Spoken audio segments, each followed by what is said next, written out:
name is Jean McGuire, and I want to welcome all of you who are joining us this evening in this People's Voice Forum. It's a forum to commemorate the 75th anniversary of the defeat of fascism in Europe, which was a very significant event, obviously. And we will be having two very outstanding speakers this evening to discuss that with us. The first speaker will be Jacques Pauwels, and he is a noted historian and a author specifically on the wars in Europe, both the First and the Second World Wars. He has written on both of them. His books are known. One of them is The Great Class War, which is the book about the First World War, and the second one, Second World War, The Myth of the Good War, about America's role in it, and Big Business and Hitler. So those are three of his books, and he has others as well. And he will be discussing the significance of that war and the defeat of fascism. Our other speaker is Omar Latif. He is a member of the Communist Party, a leading member of the Communist Party, and a member of the Committee of Progressive Pakistani Canadians, and well known in Toronto as an activist in that field. So I want to welcome you all tonight. And I'm just, before we start with the speeches, I'm going to ask Drew, who is standing by as part of our technical team, to explain to everyone how they will be able to ask questions when our speakers have finished. Drew, can you do that? Yeah, thank you, Jean. So comrades and friends, it might take a couple seconds of searching, but you'll see on YouTube, if you're streaming from there, on your right-hand side, there is a live chat, and I can see some of you have already found it and are introducing yourselves. So that's good to get acquainted with it. But I guess typing questions in there after the two presentations when we're asked, or if you think about it during the talk, you can put it in there too, and I'll be collecting them and putting them into the meeting. Okay, so Drew will be collecting those questions, and then when we get to the question period, he'll read them out for us as we come to them. Okay, so, you know, today we defeated, or fascism was defeated in the Second World War, but today we're watching again, some big business financing fascism. So I think it's a really good time for us to revisit the issue of what is fascism, what it's about, what its purpose is. And I'm going to call, first of all, on Jacques Pauwels to introduce his speech to us. Thank you very much. Go ahead, Jacques. Thank you very much. Well, good evening, everybody. It's an honor and a pleasure to be here this evening and to share a bit what I know about the Second World War and the First World War and the connection between the two.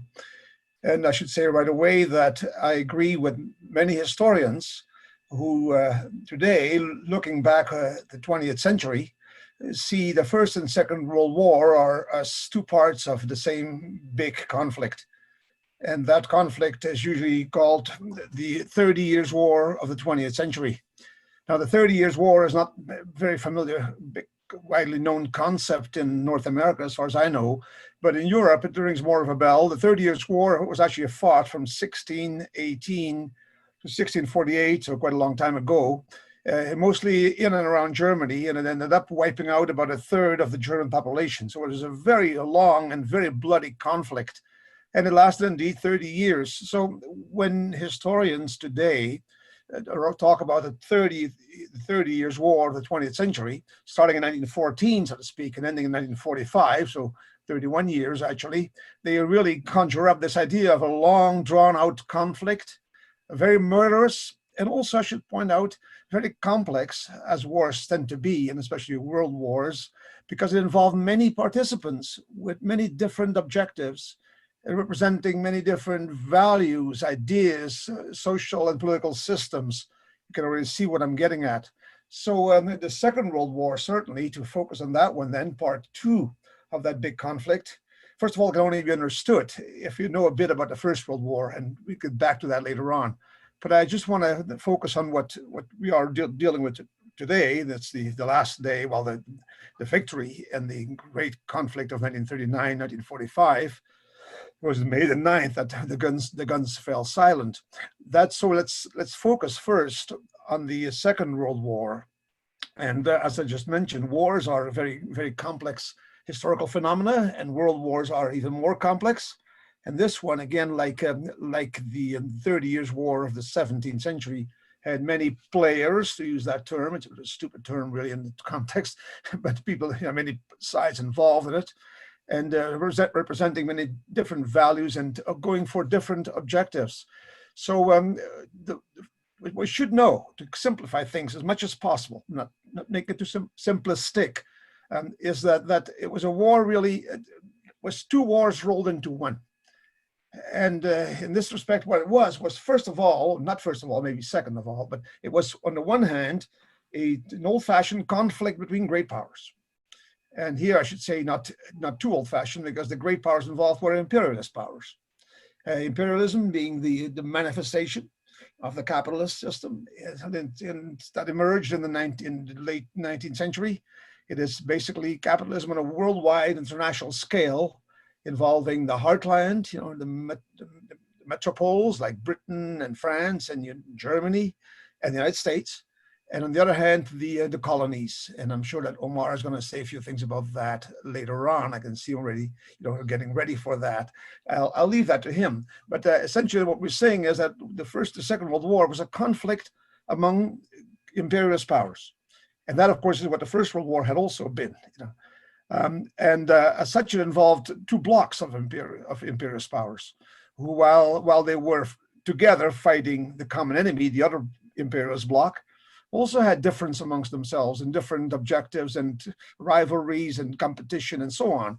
I'm thinking, for example, the fact that in the Second World War, the United States and Britain were great allies, but certainly the traditional rivalry, going back to the years before the First World War, between Britain and the United States, the rivalry, even in hostility in which Canada was involved, of course, that was not a thing of the past by 1939, 1940. And it's fair to say that while the United States and Britain were united in their opposition to Nazi Germany, they were still also, in a sense, in a sort of conflict, rivalry situation. And it's fair to say that while they were both eliminating, in the long run, with the help of the Soviet Union, Nazi Germany, that the United States also managed actually to eliminate, you might say, Great Britain as a great rival in the Second World War by means of, for example, the Lend-Lease program, which was a system of loans to Great Britain, which people assumed too easily were a free gift, which they were not. They were loans at high interest rates, which Britain only paid off, I think, in 2007, and really got the country broke. And as Churchill at one point said to Roosevelt, you're killing us. And Roosevelt said, well, do you want them the credit or not? Because otherwise you're going to go down. You can't win the war against Germany. So that there is a typical example then of countries that were fighting alongside on this one same side in this conflict against Germany, but weren't necessarily the best of friends, or certainly didn't have the same interests at heart. But it was a conflict among imperialist powers, and on the one side it was, of course, Nazi Germany, the big imperialist threat, so to speak, the big boy that was a threat to the other big boys, namely Britain, France, and the United States. And that is one thing to keep in mind. But at the same time, the Second World War was also a conflict between the side, you might say, of capitalism and the side of socialism. And in that respect, actually, you might say that the side of socialism was clearly represented by the one existing socialist country at the time, and at the same time a pretty big power, and that was the Soviet Union. And capitalism was represented by, we should not forget that, by Nazi Germany, as well as the United States, as well as Britain, as well as France, everybody else, essentially. And here I should point out right away that it's totally wrong what some historians will try to tell you, that Nazi Germany was not a capitalist system, a capitalist country. Nazi Germany was 100% capitalist under Hitler, even though there was some minor aspects of the system that have been sort of cited to support claims, fake, phony claims, unjustified claims that Nazi Germany was not capitalist. It definitely was capitalist. In fact, Nazi Germany was a paradise for capitalism. The big bankers, the big German banks, and the big German corporations did very, very well under Hitler. Before the war and after the war and during the war, they made a lot of money. And by the way, as I point out in my book, The Myth of the Good War, those German banks, and especially corporations that did very well under Hitler because of his regressive social policies and because of his imperialist expansion, included also the branch plans in Germany, active in Germany, of foreign corporations, of which a lot of them were American. And that is, again, something that I emphasize in my book on the Second World War, and that yet most historians will never, ever, ever talk about that. I mean, they just mention it's as if this was of no importance whatsoever. The fact that, for example, Ford and General Motors had huge factories in Germany that produced untold amounts of weapons, including tanks and trucks and airplanes for the Nazis. And again, contrary to the idea that the fake idea that Nazi Germany was not capitalist, it was capitalist, and it did pay the bills. Hitler paid the bills. And of course, when you ask them how did Hitler pay the bills, it was basically by the losers in the war were going to pay the bills. The Jews paid the bills. The conquered countries paid the bills. Basically, Nazi Germany robbed France, robbed Holland, robbed Belgium blind to pay the debts it owed, and it kept paying money. In fact, the big German corporations and banks kept making money until the very, very end, which then caused a problem too, because they did not intend to give it all up when the war ended, did they? But that's a different story. That'll take us into the Second World War. I want to go back to what I was saying then about all this, that this was a conflict, also to simplify it, between capitalism and socialism.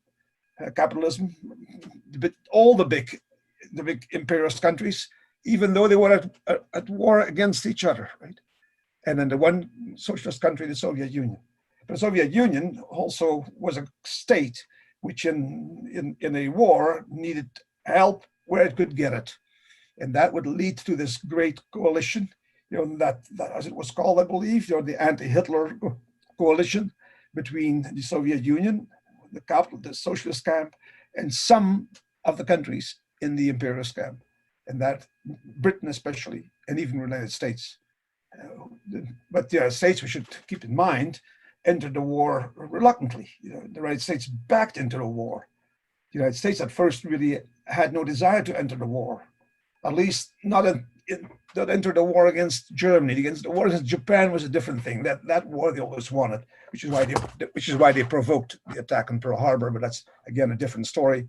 We can get into that later on if you want to. I just want to mention then that the war was a complex conflict. Two conflicts rolled into one. And when today we commemorate the victory in that war, then we have to ask who won and who lost, or who won and who didn't really win, okay? We call it, I think the title of this is The Victory Over German Fascism. And that's fair enough, because the Hitler system, Nazism, was indeed a form of fascism. It was the German variation, the German brand of fascism, as Mussolini's fascism was the Italian brand, and Franco's the Spanish brand, and there was brands of fascism in every country. And so the war is often presented as a war against fascism. And the defeat of the most important form of fascism, German fascism, was in many ways is presented as victory over fascism. Fascism was defeated. Well, I have news for you. Fascism was not defeated. Fascism is still around. In fact, I want to read a little poem from Bertolt Brecht that comes to mind in this respect. And for those of you who know German, I'll read it in German first, and then I'll be translated for you. It says, so was hat einmal fast die Welt regiert. Die Völker wurden seiner Herr jedoch, dass keiner von uns zu früh triumphiert. Der Schoß ist fruchtbar noch, aus dem das kroch. And that sounds maybe a bit, hard to understand, but it's wonderful lines. Let me translate it. The entire world was almost ruled by such a monster. The nations managed to crush it. But let us not rejoice too soon.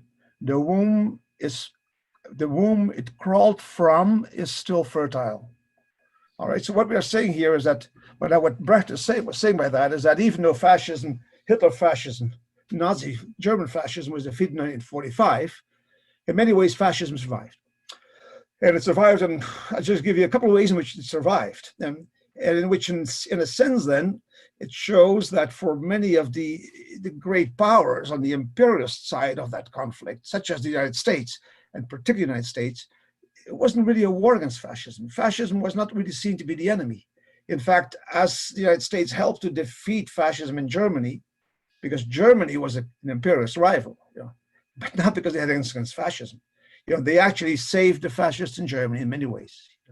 In fact, many leading fascists, including major war criminals, were given a passport and repatriated and sent off to live happy, long and happy lives in South America, as you know, and in Canada, quite a few of them. And not only German fascists, but fascists from Eastern Europe, from Croatia, from Ukraine, and you name it.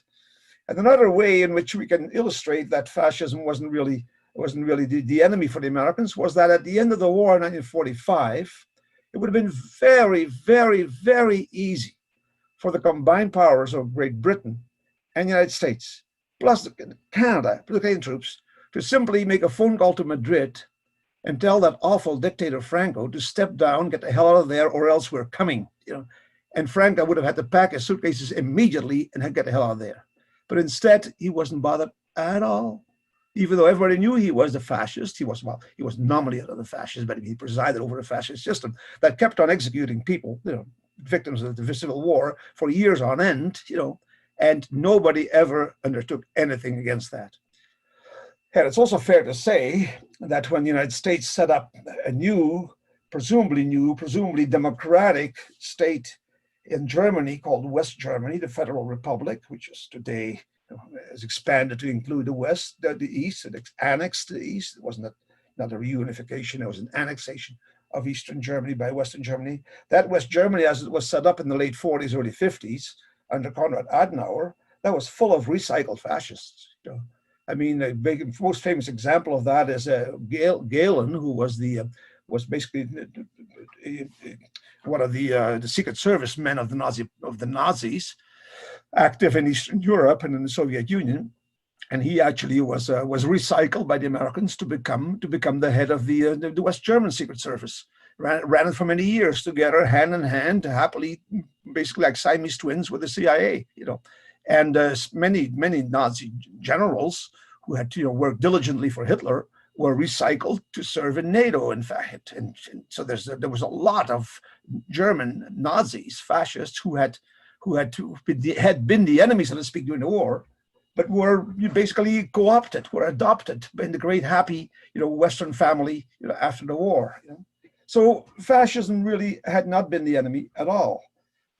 The German Reich had been the enemy, because the German Reich was a serious challenge to first the Brits and later on to the United States in the rush or the race, the conflict among imperialist powers to decide who was going to be the master of the whole system, who was be the hegemon, who was be in charge. We all know who that would be. It would be Uncle Sam, right? So fascism was not the enemy. In fact, in my book, The Myth of the Good War, I cite some American generals from West Point who were at one point during the war still moaning that we're fighting against the wrong enemy, on the side of the wrong ally. Meaning, why are we fighting Hitler? He's a good guy. He's a fascist, And why are we fighting with the commies? We should be fighting with the fascists against the commies.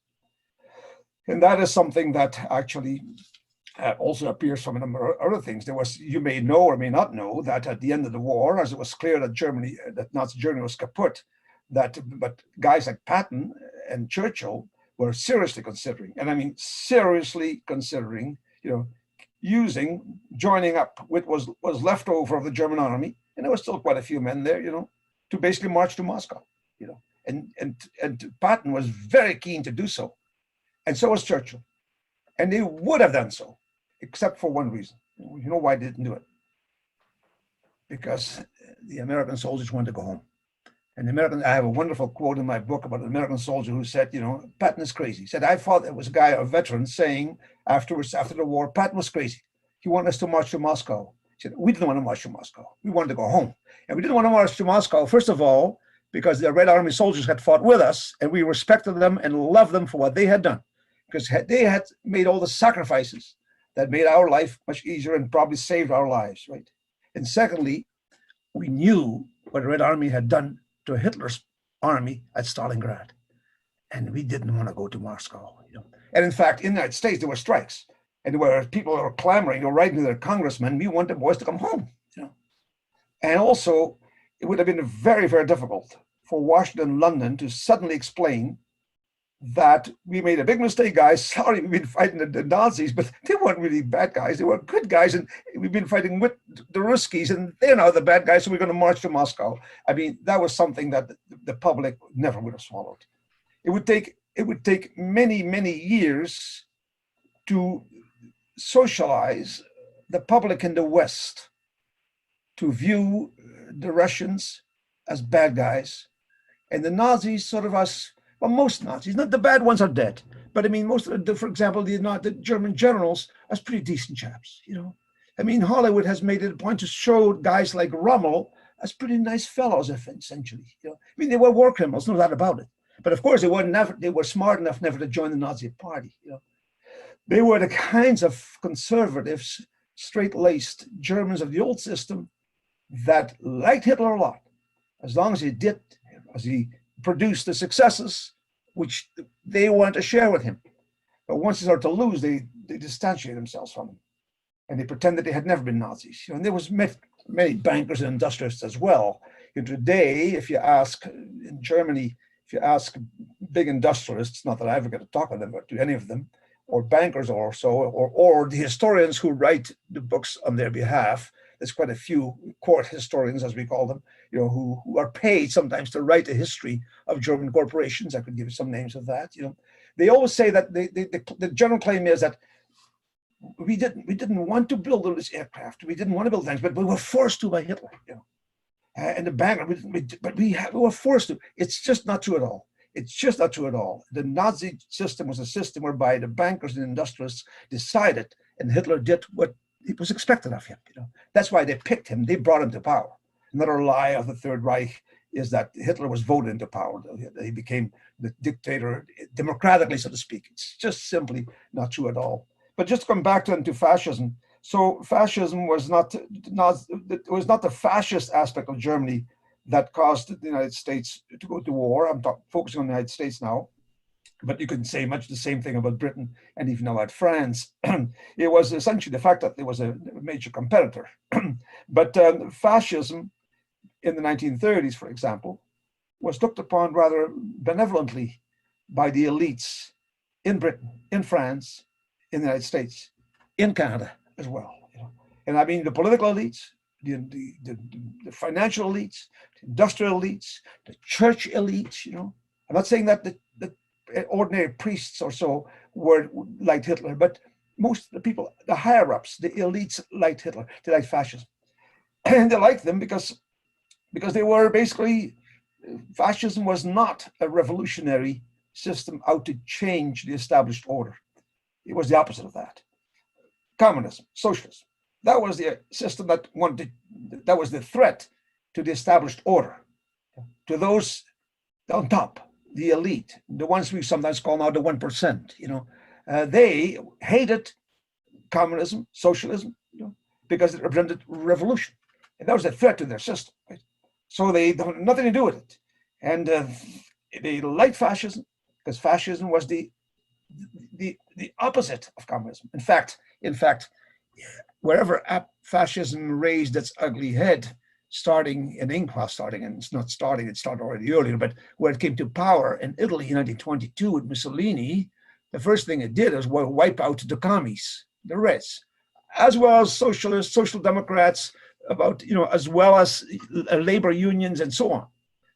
So from the perspective of capitalists, bankers, industrialists, and many others, that was a fine thing to do. In fact, when Mussolini did that, Churchill, for one thing, sometimes ridiculously praised as a great Democrat, which he was not at all. Had high words of praise for Mr. Mussolini, who was the great gentleman from Rome, he called him. And in the United States too, most people liked Mussolini a lot. And even Hitler was a good guy, because as soon as he came to power, he basically threw all the commies into jail, into concentration camps, because the jails weren't big enough to accommodate them all. I mean, most people don't understand or don't know that the first concentration camps in Germany were not set up for the Jews. Their turn would come later, but for the communists. which of course included quite a few Jews, as we all know. But that's a different story again. So what we are saying is that after the war, the First World War, and after the Russian Revolution especially, to the elites in France, in Britain, in the United States, in Canada, the great threat was actually the Soviet Union, because the Soviet Union embodied, it incorporated the revolutionary threat to the system which they represented, right? And the problem was, especially in the 1930s, in the context of the Great Depression, when things were tough as they are now, that more and more people in the West, even in the United States, which is, many people believe there was never ever a single communist or a single socialist in the United States. No way, they were all owned capitalism only. It's not true. It was the red 30s, the dirty 30s were the red 30s, when the communist parties and socialist parties and anarchists and all kinds of revolutionary elements and groups were actually having success. And that scared the hell out of a lot of people of the elite in these countries. So they all felt that it was all the fault of that country over there that symbolizes the revolution, the cradle of the revolution, and they're the ones who orchestrate all this revolutionary threat. So we got to get rid of that. Right? So the fear of the Reds, the great red fear, that was the big thing, right? The red peril. Now, how do you combat that? What's the solution for that? Well, the solution was fascism. Because wherever fascism came to power, as it did in Italy with Mussolini and in 1933 with Hitler, first thing he did was basically just close down the communist parties and the socialist parties, throw the commies in jail, shut down the labor unions, and right away, the revolutionary threat was gone. Now, wouldn't it be wonderful if we could get this guy to do the same thing on the Soviet Union? And this is where Hitler became interesting, because Hitler in Mein Kampf, which was published in 1925, had spelled out clearly what his big mission in life was. It was the destruction of the Soviet Union. And that's what he wanted. He didn't want war with France, he writes in Mein Kampf. He wanted war in the East. Germany's future was in the East, in the Soviet Union. So that's where we have to march. We have to march to Moscow. Now, that was music to the ears of people in the elites in France and in Britain and also in the United States. Because it meant that this guy, this new fellow there, with whom we could do, by the way, good business, was going to use the military might of Germany, which was still very, very big, not to bother us. No, he's going to go and march east and destroy the Soviet Union, which we hate anyways. I mean, what could be better? What could be better than have somebody else do the dirty work, which in a way, we would prefer to do what we can because our public is against it. And besides, we tried, because at the end of the First World War, during the Russian Revolution in 1918, 1919, the Allies, the British, the Americans, Canada, the United States, Japan, sent troops to intervene in the Civil War in Russia, not to help the Reds against the Whites, no, to help the Whites against the Reds, And these Whites weren't exactly wonderful Democrats. I mean, they were basically the Tsarist forces who represented a medieval system, essentially. So Churchill, presumably a great Democrat, basically sent troops to help, to try to restore a feudal system, worse than I'd say, one of the most authoritarian systems and the most exploitative systems that you can think of. So the idea was then that fascism was the solution and communism was the problem, right? So the idea that we're going to fight a war now in which we are going to fight with the Soviet Union against Nazi Germany, if you would have told somebody that's going to happen, it's impossible. It's the opposite of what we want. We want the opposite. And that's why, as I mentioned later on, then even during the war still, there were generals in the States who said, we're fighting with the wrong ally against the wrong enemy. That we have to change that. Let me also point out that, for example, in the United States never wanted war with Germany, especially since when Hitler started to prepare for that war, which wasn't going to go against the Soviet Union. When he started to prepare for that, he had no money and he had no weapons, because Germany was bound by the Treaty of Versailles to have only a tiny little army of 100,000 men, no air force, and oh my God, how can that man do the job and knock off the commies in the Soviet Union if he doesn't have a serious army, So Hitler started rearming. Fine, we close our eyes to that, because we wanted to have a big army, right? And then he comes to power. Well, he was already in power when he started to rearm, obviously. I'm a little confused here time-wise. But then he needed to build tanks and airplanes. And he needed all kinds of stuff to fight that war. So he goes to the big companies in Germany, including the branch plants of American companies like General Motors. He says, I want you to build tanks and trucks and planes. He says, Seamus, how are you going to pay? How are you going to pay? He said, well, I'll borrow money. Well, if you want to borrow money, why don't you go see the banks? And the banks are keen because they have money, the German banks and American banks, and loan him the money to go and buy from their friends. And this is where the United States was again involved big time, because through his friend Hjalmar Schacht, a famous German banker with an American connection, because he had lived in the States, he actually managed to borrow money from American banks to float bonds, Nazi bonds, and with that money he went to buy what he needed in the United States. Actually, he bought from the American branch plants in Germany, like Ford and General Motors, but he also needed something else for the United States. Because you see, it's one thing to have lots of tanks and airplanes, Stukas and all that, to attack, to carry on a lightning type of warfare, which is a motorized warfare, which involves tanks driving hundreds of thousands of kilometers, and airplanes flying, Stukas bombing it. Where does Germany going to get the fuel? Because if those planes and those tanks could run on beer, Germany would have had no problem because there's lots of beer in Germany. But oil, zero, petroleum, zero. The reality is that Hitler had to import and stockpile before the war petroleum. And whether to get it, the answer is from the one country that was still the major producer and exporter of oil, of petroleum before the war, and that was the United States.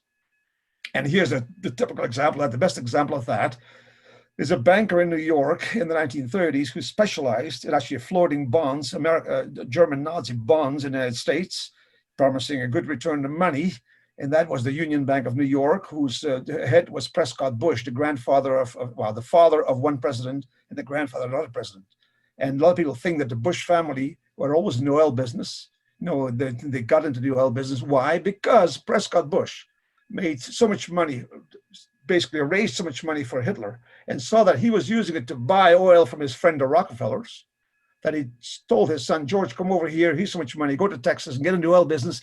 There's wonderful money to be made. And I'll get you some contracts with Nazi Germany. And actually, when Nazi Germany attacked Poland and later on Belgium, Holland, France, the Soviet Union, it was mostly with oil that had been sold to him at very high prices by American companies. So Hitler's plan to launch a war to destroy the Soviet Union was a wonderful arrangement from the point of view of the elites in all these countries, because it meant that he was going to wipe out that pain in the neck embodiment of the revolution, the Soviet Union, a source of inspiration and guidance for our own goddamn Reds. And secondly, by preparing for this war, we're making the money because he's buying from us. But hold for a second, Mr. Hitler, we're loaning you the money, the banks, and you use that money to buy from our colleagues here from Ford and General Motors to buy all these weapons. But how are you going to pay us back? Well, that's easy. The war is going to be an ordinary war. The war is going to be a war of conquest. The losers will pay. And that's fair enough. That's fair enough. You got credit. In other words, the payment will come from the conquests. And that's indeed what happened. Hitler did finance his operations, starting in 1939 and 40, by looting the countries he conquered. When he entered Belgium, for example, he got all the gold out of that Belgium had, quite a bit, mostly from the Congo, Anyways, so the war was going to pay. And that's why when these business people in the 30s, when they dealt with Hitler, and they sold them all this war equipment and the petroleum needed to fight these wars, that they never had any qualms about that, because they knew damn well the war was going to be against the Soviet Union, and they loved it. And that rape of the Soviet Union was going to enable Hitler to pay the bills. So in fact, that war had to come sooner or later, because we can't wait forever for Mr. Hitler to pay his bills off, right? So that's what happened. That's why in this context, we can understand, for example, that the United States had no plans for war against Nazi Germany at all. Because in fact, all the great the leaders of the United States, the political, the economic, the financial leaders, they all loved Hitler. If you would have told them, don't you want to go to war against Hitler? They would have said, what for? And if they would have said, well, he's a racist. So what? We're racist ourselves. So he's anti-Semitic. Well, we're anti-Semitic ourselves. In fact, you may or may not know that the major source of anti-Semitic inspiration for Hitler was Henry Ford, who wrote a book in 1922 called The International Jew, where he basically blames socialism, communism, the Russian Revolution on the goddamn Jews, because Marx was a Jew and Hitler was, sorry, not Hitler, and Trotsky's a Jew and Lenin was a Jew. He was not, doesn't matter, all Jews, you know, from the perspective of Hitler and Ford, you know, communism, socialism was actually an invention by the Jews to subvert the natural God-given supremacy of the white folks. And it was just those jealous Jews, you know, that are among us. That's the problem, right? Because the blacks and the brown people are also, but they're not here. But I mean, the Jews are among us. So that's a big problem, right? They're among us, you know. And they just like, they're inferior, but they're dangerous, they're jealous. And they've invented this system called socialism, you know, communism, you know, to basically subvert us. And the Russian Revolution, that was the work of the Jews. By the way, a lot of people still believe that today, you know that, right? And it was the Russian Revolution was the work of the Jews. And the Soviet Union, as Hitler saw it, there was Russland unter Judenherrschaft. That's Russia under the Jews. You know, the communist regime in Moscow, that's the Jews running the country. Yeah. That was his idea. And where did he learn that? He learned it from Henry Ford. And actually, that was what, generally speaking, what anti-Semites everywhere believed. You know? And that's why the idea that Hitler was a racist and an anti-Semite, that didn't bother anybody. I mean, it was expected. I mean, of course you were anti-Semite. I mean, you were an anti-communist, you were anti-Semite. Anti-Semite, you were anti-communist. The two were the same side, the two sides of the same coin, on the same coin, not the same side of two coins. Anyways, you get the picture. So there was no plans for war against Russia, against Nazi Germany. The United States had plans for war against three countries: Japan. And indeed, that's a different story. You know, but the attack against Pearl Harbor, that was a provoked arrangement because the United States wanted war against Japan. I can explain to you later on if you have time why. Secondly, Mexico. And we say, why Mexico? Wars against Mexico had always been very, very productive, you know, very profitable. You know, in the 1840s, the war against Mexico had landed a bit of real estate, you know, on the side of the American border. Think of California, New Mexico, Arizona. And, you know, that was a third of the territory of Mexico. You know? I think they're going to give it back shortly, but maybe not. Anyways, and the third country for which the United States had plans for war in 1939, 1940 was Great Britain and Canada combined, seen as one. Even though we were already more or less independent, I guess at that time it didn't matter. From the perspective of the United States, Canada was still part of Britain. And those plans were made public in the 1950s. And everybody laughed it off. It was so embarrassing, right? And what did it include? What did it involve? It involved bombing three big cities in Canada. Because they weren't going to send the bombers over to Britain yet. They were going to bomb Canada. They expected Britain to send troops to Canada, you know, to fight a war. And of course, Halifax would be where the Navy would land, right? Well, therefore, we bombed the hell out of Halifax. And Toronto and Vancouver, yeah, with poison gas bombs, by the way. And I'm not making this up, okay? I'm not making this up. This is totally, the documents are there. It's totally known. Like I say, when this came out, it was it was pretend that it was a joke, but it was not. There was no plans for war against Nazi Germany. None whatsoever. In fact, when I ask people, when did the United States declare war on Nazi Germany? Most people don't know that. And they usually then say, well, at Pearl Harbor, you know, December 1941. And I said, well, it's close. It was around that time, but it wasn't really at that time. And besides Pearl Harbor, that was the Japanese attacking an American possession, colonial possession, you know, without the Germans even knowing about it.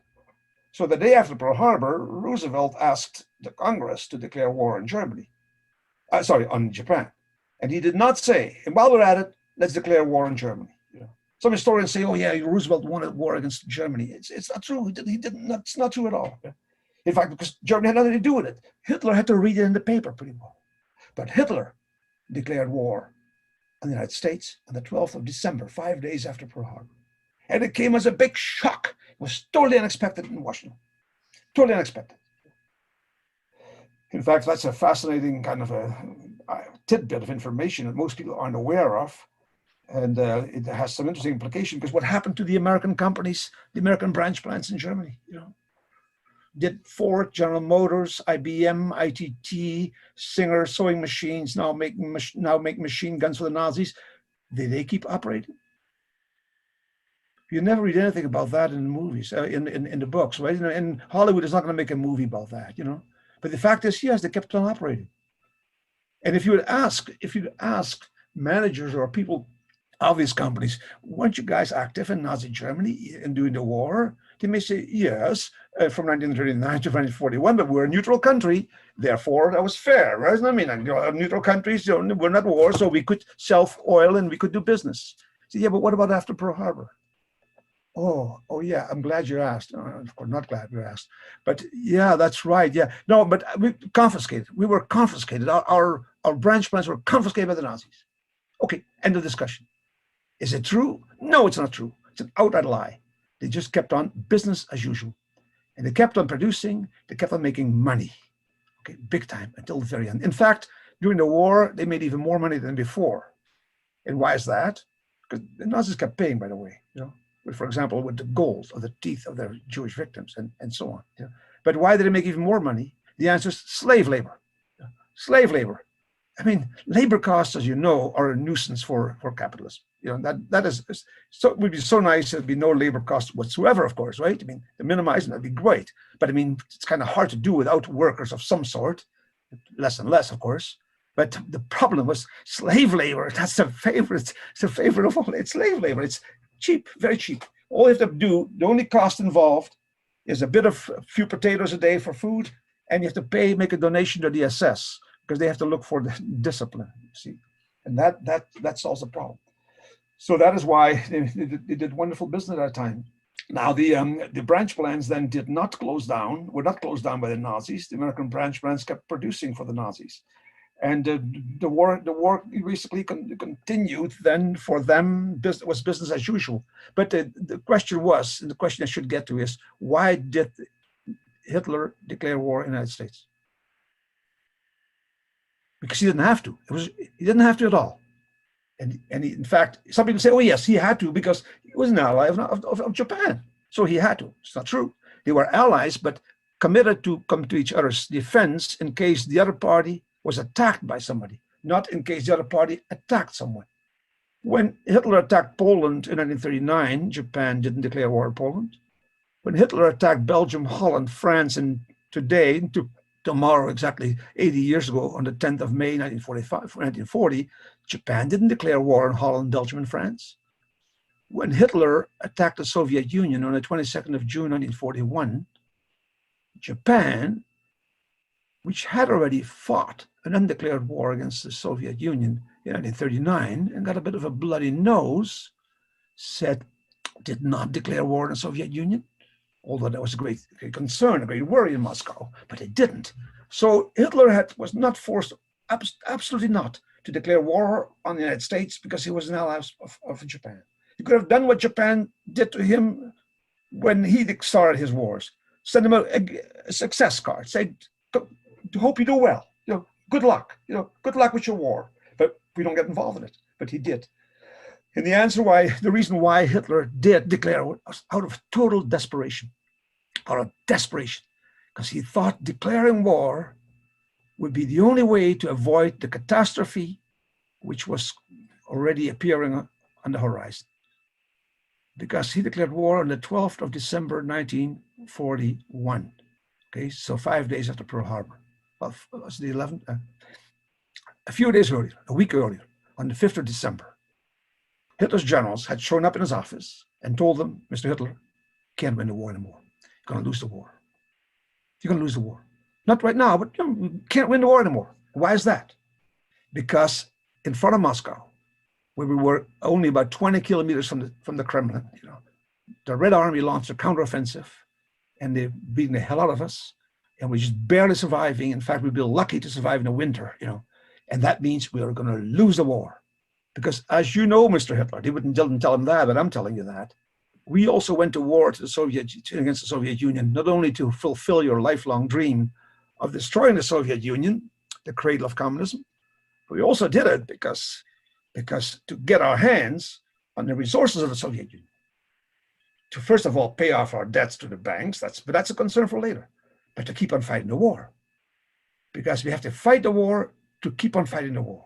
Meaning we have to defeat the Soviet Union to get especially the oil fields of the Caucasus and the agricultural riches of Ukraine and whatever else they have the Soviet Union. The Soviet Union will be for us what India and Pakistan had been to the Britain, what the Wild West, the conquest of the West, had been to the United States, meaning a big agricultural heartland, chock-a-block full of resources, of raw materials to feed our population, to feed our factories, to keep us going.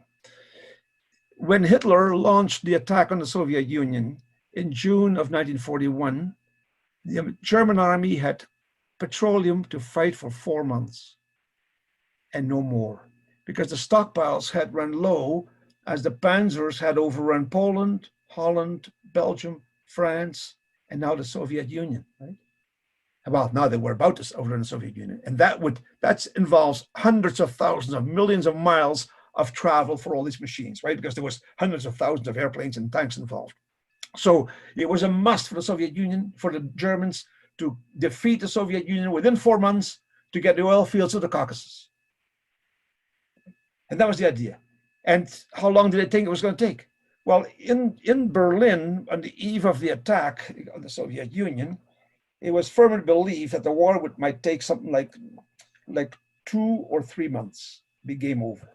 Because Russia was seen, the Soviet Union was seen as a very weak country, run by a bunch of Jews anyways, who didn't know the difference between, but they're not like good Germans who know how to fight a war, right? It'll collapse. The Soviet Union will totally collapse. In fact, in Britain, where they were happy that Hitler attacked the Soviet Union, because Britain was the only country still fighting at that time, France had been eliminated, they were very happy. They felt temporary relief, because in Britain too, the Army High Command figured a couple of months, 8 weeks perhaps. And the same in the Soviet in Washington. They believed that the expressions used were of its glory, of its power, of its fame, will go through the Red Army like a hot knife through butter. That's exactly the term used by the generals in England at the time. And at first it looked that way, didn't it? At first it looked really, really, really good. But already after a few weeks, the advance started to slow down. And by the fall, it was already obvious to many cognoscenti, many observers who knew that things were not going the way they should. In fact, the German soldiers were supposed to have been back in their factories by September 1st. And it was still a long way from the Caucasus. And then as things were getting desperate, then on the 5th of December, the Red Army launches a counteroffensive. And that's the end of the dream of defeating the Soviet Union in that year, or for that matter, at any given time after that. And that's why Hitler is sitting there at that time. He's been told that he's going to lose the war. Yeah. He can no longer win because he didn't defeat the Soviet Union. And they know the Soviets are still very strong. And by the way, we all know that the Soviet Union suffered enormous losses, especially that first summer of the war, but so did the Germans. The Germans lost like 500,000 men, which is for them they had never in the previous campaigns in Poland, Belgium, Holland, France, they had never suffered that kind of losses. And they ran into weapons that they didn't know the existence of. Hitler was furious at the secret services that the Soviets appeared to have tanks and all kinds of weapons, superior tanks and weapons, which they produced, by the way. And don't let anybody tell you that the Soviets survived only because the generous Uncle Sam provided him with weapons, because he did not. In fact, at the beginning of the war, the American ambassador in the Soviet Union sent a warning to Washington: don't supply any weapons, don't sell anything to the Soviets, because they're not going to survive for another few months. So it's just by the time the weapons are going to get here, the Nazis will get them. In fact, Lend-Lease help to the Soviet Union only arrived a year after the Soviets had single-handedly with their own efforts and with their own equipment, survived the attack by the Nazis. Right? So that is why Hitler then is thinking about that he's going to lose the war. And suddenly he realizes maybe there's one way to get out of this. Because he reads in a paper, essentially, the day after Pearl Harbor, that Japan, his buddies in Tokyo, have attacked the United States without telling him anything about it. And he has no obligation whatsoever to help them in the war against the United States. But he does declare the United States as a dramatic gesture, which he hopes will impress Tokyo so much that Tokyo will declare war on his enemy, the Soviets. And if they do that, you have to keep in mind the bulk of the Japanese army is in eastern China, occupying a part of China, in Manchuria, and they attack the Soviet Union there. Then the Red Army will have to fight a war on two fronts. And then, that's Hitler's logic, and then maybe, just maybe, we still have a chance to win the war in the Soviet Union. Or maybe come to some sort of conclusion, an armistice or whatever, right? That's not a possibility. So Hitler, it's a tremendous gamble. And very likely his generals told him, I don't know about that, and that may not work. And then you're going to have another enemy, the United States. But Hitler says, well, that's not a concern right now because it'll be years before the Americans will show up here. And then he was right. The Americans didn't really show up until 1944. And I'm talking about December 1941. So anyways, I wanted to tell you then that is how the United States became involved in the war against Germany, which they didn't really want to become involved in at all. And that explains then why they were fighting now against Germany, even though they didn't want to. And they certainly aren't fighting against fascism, against Nazism. They don't mind that at all. What they do mind is that the ambition of Germany to control Europe and to challenge the United States, which is itself aspiring to supremacy, you might say, in what we now call the Western world, the imperialist world, if you want. And that is something that is another issue then that it shows again this complexity of the war, because you have on the one hand the countries, powers, imperialist powers fighting each other. At the same time also you have the conflict between capitalism and socialism. Did I talk too long already, or is it okay? I don't hear anything there, but shall I stop here maybe, and we can always come back to some of this later on? I can't hear anything. No, I'm sure people are really going to want to ask a lot of questions, Jacques. You've really opened up a whole number of issues that I think people are going to really want to get engaged with. So that a wonderful presentation with an enormous amount of information there. Oh. It's a big topic. It's a big topic. It is a big topic, and you covered an awful lot of it. So we thank you very much for that. Our next speaker is going to focus a bit more on the effects of the war and the role of the defeat of fascism and as part of that on Asia. So Omar, who is known to many people and as I said, active both in the Communist Party and the Committee of Progressive Pakistani Canadians. I'm going to turn it over to you, Omar. Take it away. Okay. Can you hear me? Yes, we can. All right. Hi. What Jacques said about the American branch plants in Germany reminded me of my friend David at university in 1979. An American, a Jew. His father was a pilot in the Air Force. And when American planes went to bomb Germany, they were instructed not to bomb American plants like Ford, which were making tanks. Anyways, my topic, the role of colonies in World War II and the war's impact on them. Just a bit of a background. We all know that European colonization of the Americas began with Columbus's westward journey of 1492. The colonization of the South and the East begins 6 years later with the rounding of the Cape of Good Hope in 1498 by Vasco da Gama. Though Latin America, excepting the Caribbean, had gained its independence from Spain and Portugal in the 1820s, the maps of Africa and Asia, almost 100 years later, show a completely colonized region of the world. I don't know if I can show you this slide. I will try. Click share and click here. No. No. Okay. Asia, Southeast Asia, Southern Asia, and Africa were fully colonized. And prior and during World War II, Lenin's fierce denunciations of colonialism and demands that the colonies be unconditionally and immediately freed, followed by weaker demands in President Wilson's 14 points, raised the morale of the liberation forces fighting the respective colonial governments. The formation of the League of Nations, but especially the smashing open of the Tsarist prison house of nations and the freeing of Finland from Russian rule brought about by the Great October Socialist Revolution of 1917 raised those hopes even higher. Post-World War I did see a few changes, not to the betterment of the colonies though. The Ottoman Empire was weeded down. Egypt, Syria, and the Middle East that it controlled was given over to France and to England. German colonies in Africa, which is now the Cameroons, Kenya, Tanzania, Namibia, they were given also over not to freedom, but to Western countries for administration.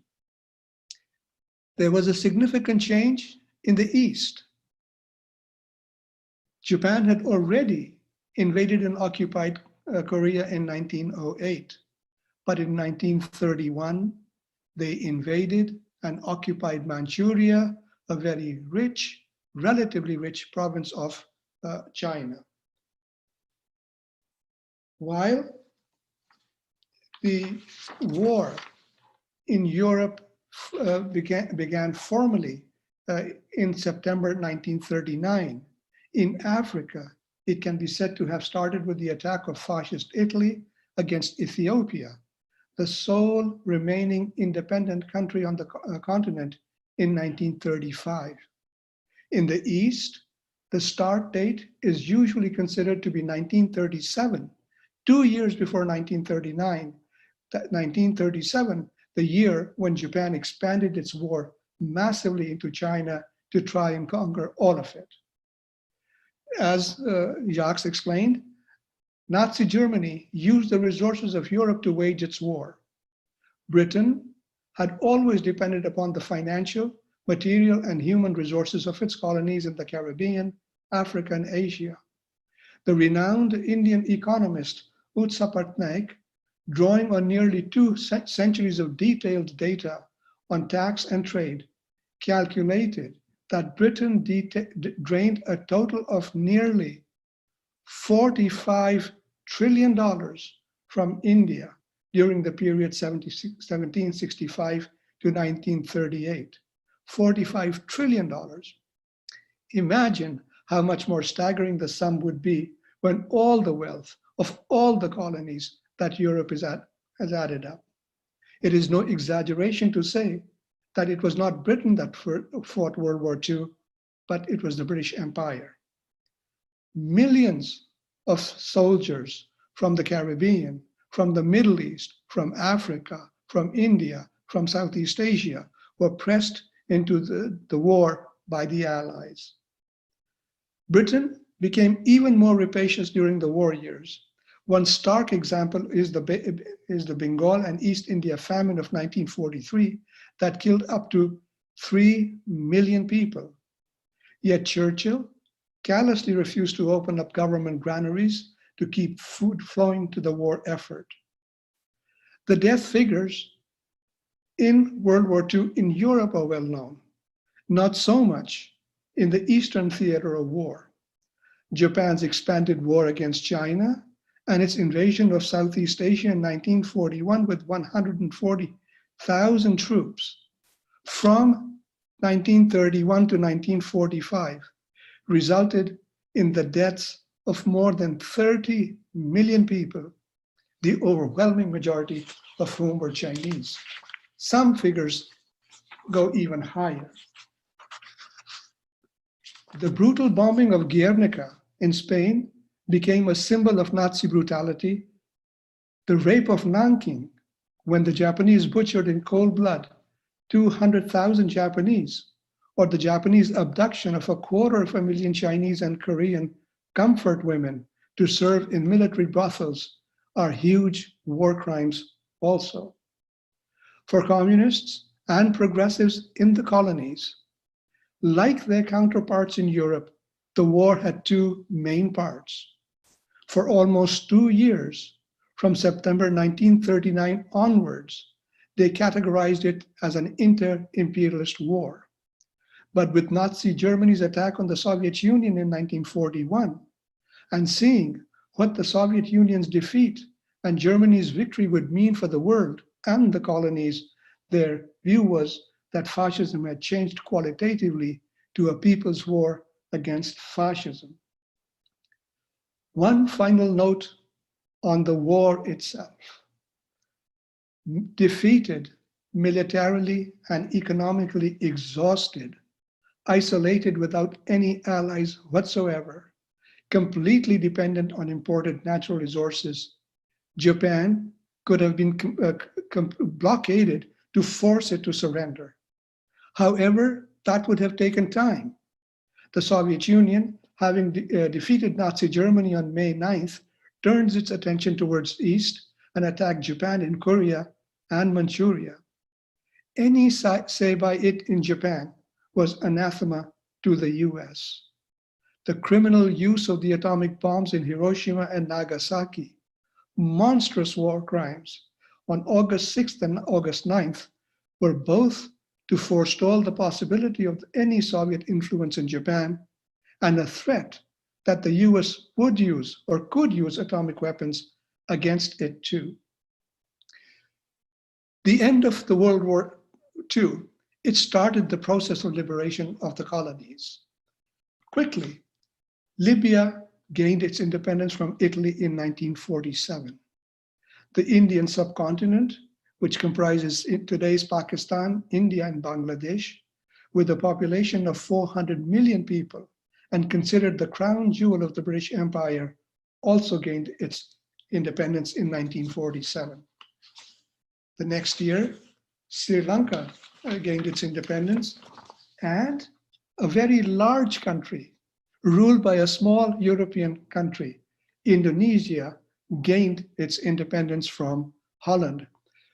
People in Canada will be familiar that a lot of migration from Holland came to Canada precisely because of this reason, because jobs and wealth were lost to Holland. While East Asia was liberated from Japanese rule in 1945, much of it remained colonized by England and France till another decade or so. The biggest change came, of course, in China. Having led the fight against the Japanese invaders, the People's Liberation Army, headed by the Communist Party of China, went on to defeat the nationalist Kuomintang, supported by the US.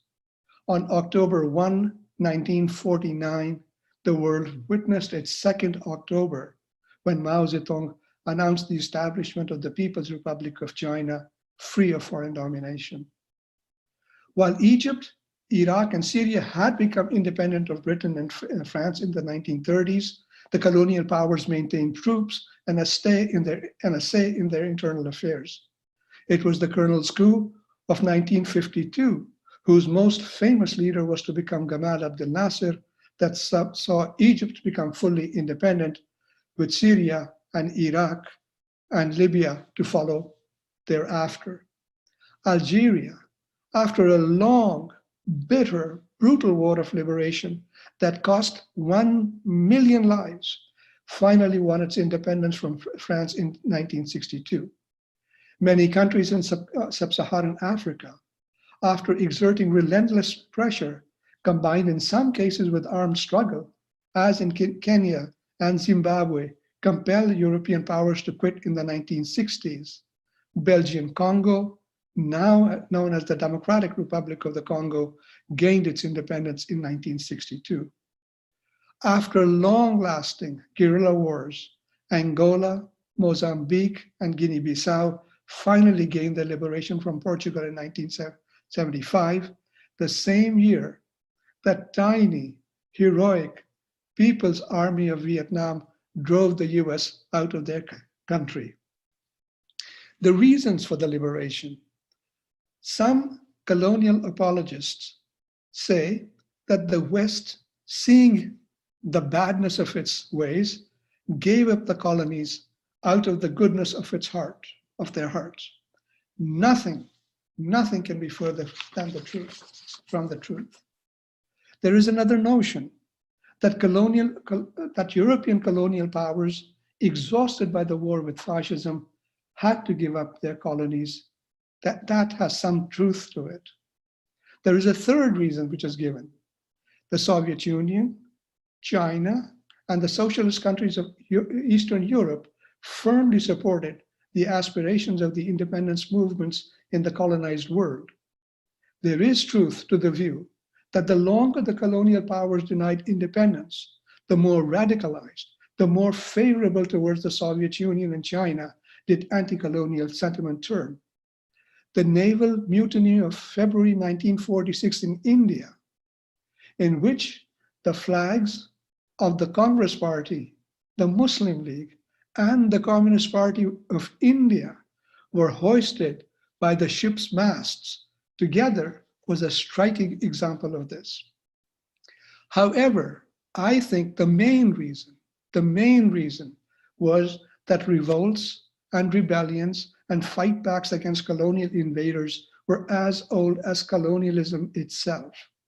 The revolt in India in 1857, called a mutiny by the British, and the first Indian War of Independence by Marx, is evidence of this. Another example is Umar al-Mukhtar, born in 1858 and made famous in the 1981 movie Lion of the Desert starring Anthony Quinn, fought the Italian occupation for 10 years till his defeat and hanging in 1931. The main reason for the independence of the colonies was that the desire and struggle for independence coupled with increased capabilities, economic, organizational, military, with millions having gained experience in armed combat, grew so strong that European colonial powers were compelled to give independence to them. Colonial powers didn't give freedom to China, or Vietnam, or Indonesia, or Angola. It was wrested from them by the peoples of those countries led by the likes of Mao, Ho Chi Minh, Sukarno, and Agostinho Neto. Colonialism, the direct physical occupation of countries, did end in Asia and Africa in the 1960s, as it had in Latin America in the 1820s. But the power relations between the former colonial powers and the colonies remained the same. The extraction of wealth by the former from the latter continued to be by more indirect means. I would like to end by repeating the words of Luis Corvalán, who was the General Secretary of the Communist Party of Chile in 1992, when imperialism was celebrating the 500th anniversary of Columbus's landing in the Americas. Said Corvalán, if memory serves me right, for 500 years, the relations between the North and the South have been like that of the Greek mythical creature, the centaur, half human, half beast, the rider and the ridden. Half a millennium is enough. We must all be equally human. Thank you so much.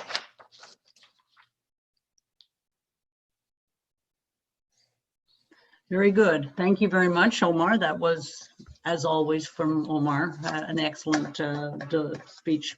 And I thank Jacques as well. They've set us up for, I hope, a really interesting discussion. At this point, to our audience, I hope you're still there listening and writing your questions in. We will open the floor to questions, and I will ask whether Drew has anything there in his question area. Drew? Sure. So I'll shoot two out there that have been asked, and then hopefully friends and comrades can put some more out. So one, there were a couple questions asking Jacques to talk about the books that he's written and where people might find more information from the presentation and other stuff that you've written. And also there was a request to talk about the Soviet-German Pact, the Molotov-Ribbentrop Pact. Right. Well, the historians like to focus on the supposed alliance between the two against the West. Well, my books were published in Toronto by a very respectable, imagine that, publisher.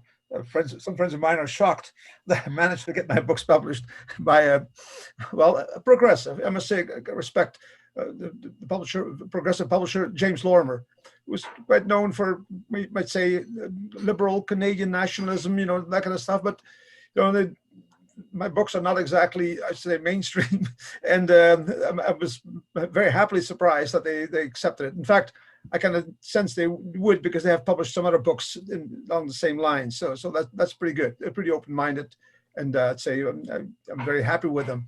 They've published three of my books that were published in English. Some of them are in French and have not yet been translated. But my book on the first one, chronologically, was actually the last one on the Second World War. It's called The Myth of the Good War. So if you Google Lorimer, Lorimer, then my name, simple Pauwels, like everybody knows, Pauwels, and then Myth, Good War, then boom, you'll end up right on the website. My second book was going back in time, Big Business and Hitler, so that deals mostly with the interwar period. And my most recent book is actually was called The Great Class War. It's about the First World War. So I started with the Second World War and worked my way back. And I am now, they're going to publish next year a book called The Great Myths of Modern History, which deals a bit with all of these things, plus the French Revolution as well. So that's about my books. And the question about now the Hitler-Stalin Pact or the Ribbentrop Pact, that is, of course, the big one in many ways. And I've written an article about it, which you can find. It was published on two blogs. One is, you may know, Global Research, based in Montreal. So if you put in Jacques Pauwels, Global Research, Hitler-Stalin Pact, you'll find it. And the other one is Counterpunch in the United States. You may also know, is based in California, I think, I'm not really sure. They published it as well. And my book its article is called The Hitler-Stalin Pact, Myth and Reality.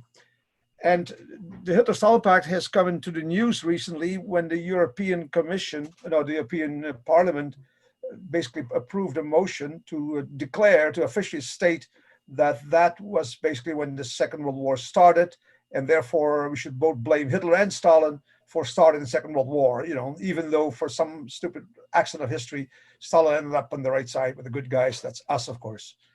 Well, it's actually the other way around. My argument in the article is that it is thanks to the Hitler-Stalin Pact that the members of the European Parliament are not sitting there in Lederhosen speaking German, because if it wouldn't have been for the Hitler-Stalin Pact, Germany would have been in total control of Europe, all of Europe, not only in 1940s, but even today. And the reason I can say that is that the Hitler-Stalin Pact essentially was the precondition for the victory of the Soviet Union against Nazi Germany in the Second World War. It is thanks to the Hitler-Stalin Pact that the Soviet Union survived the onslaught of the world's mightiest military machine in 1941, with great sacrifices, great losses, undoubtedly, but survived and lived to continue the war and ultimately win and made it to Berlin. Without the Hitler-Stalin Pact, that would not have happened. And because the Soviet Union defeated Nazi Germany, we won the war. Today, if you watch too many Hollywood movies, you think the United States single-handedly won the war. Many history books deal with the Second World War and have maybe a little chapter on the war at the Eastern Front, as if it was like only like a sideline. We exaggerate of the importance of the Battle of Normandy, the landings in Normandy. They were no longer necessary. They were not needed. I earlier made a point that Hitler was already told he could no longer win the war on the 5th of December 1941. That is actually before the United States became involved involuntarily in the Second World War. So the idea that the United States actually dealt the death blow to the Nazi beast is not fiction, a Hollywood fiction. It's just simply not true. Hitler was already basically doomed. Germany was doomed already because of the failure of its offensive, of its attack on the Soviet Union. I told you why. Because they would no longer have the wherewithal, the oil, the fuel, the resources to keep on fighting a long war. They were just doomed. So the key to the whole thing then, the key to winning the war was for the Soviet Union to survive the onslaught when the Nazis attacked in June 1941. And here I want to tell you something. The Hitler-Stalin Pact, there's lots of aspects to it that deserve being illuminated, and I do that in my article, but I want to focus on one aspect of it. The Hitler-Stalin Pact made it possible for the Soviet Union to recuperate a big chunk of territory of Russia, of revolutionary Russia, that had been lost to Russia, when it became the Soviet Union. And that territory has gone down in history as Eastern Poland, even though it's not Poland at all. Today, it's part of the Ukraine and part of Belarus, all right? But if you look at the map of Poland before the war, there's a big chunk to the east, that area, right? Virtually all the way to Kiev, right? And all the way to, almost all the way to St. Petersburg, Leningrad, right? So Poland was much more to the east, okay? But Poland wasn't supposed to have been there.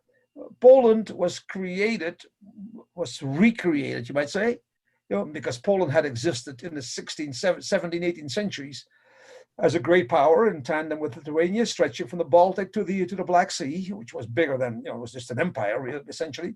And it had been divided up for reasons which we can get into, and it had ceased to exist. Half of Poland was controlled by Germany before the First World War, the other half by Russia, by Tsarist Russia. And then the Allies, who were at war with Germany, decided that after the war, an independent Poland would be brought to life again. And where would its borders be? Well, the heartland of Poland, Warsaw and so on, and then stretching it partly to the west towards Germany. And how far to the east would it stretch? There, a commission of the negotiations that would lead to the Versailles Treaty agreed on what they call the Curzon line, Curzon being the British Minister of Foreign Affairs. And they agreed on a sort of line, an ideal ethnic line. There's no ideal line really, because it's an ethnic mix in Eastern Europe, as you may know. It's a mosaic. It's not a clear sort of a river dividing Poles from Ukrainians and so on. But this was more or less an ideal line, the Curzon line. And it was actually quite a bit to the west. It is pretty well where the border of Poland is today, the eastern border of Poland is today, right? But when the Civil War, when Poland was made independent and became a democracy, a liberal bourgeois democracy, inevitably under some military hero called Pilsudski, it immediately virtually transformed into a dictatorship of Pilsudski. And these guys had delusions of grandeur.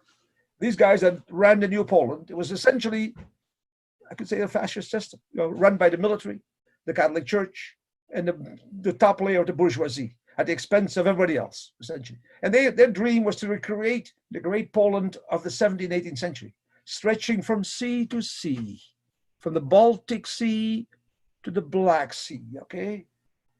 And an opportunity to do that occurred because the revolutionary Russia was involved in a civil war, right?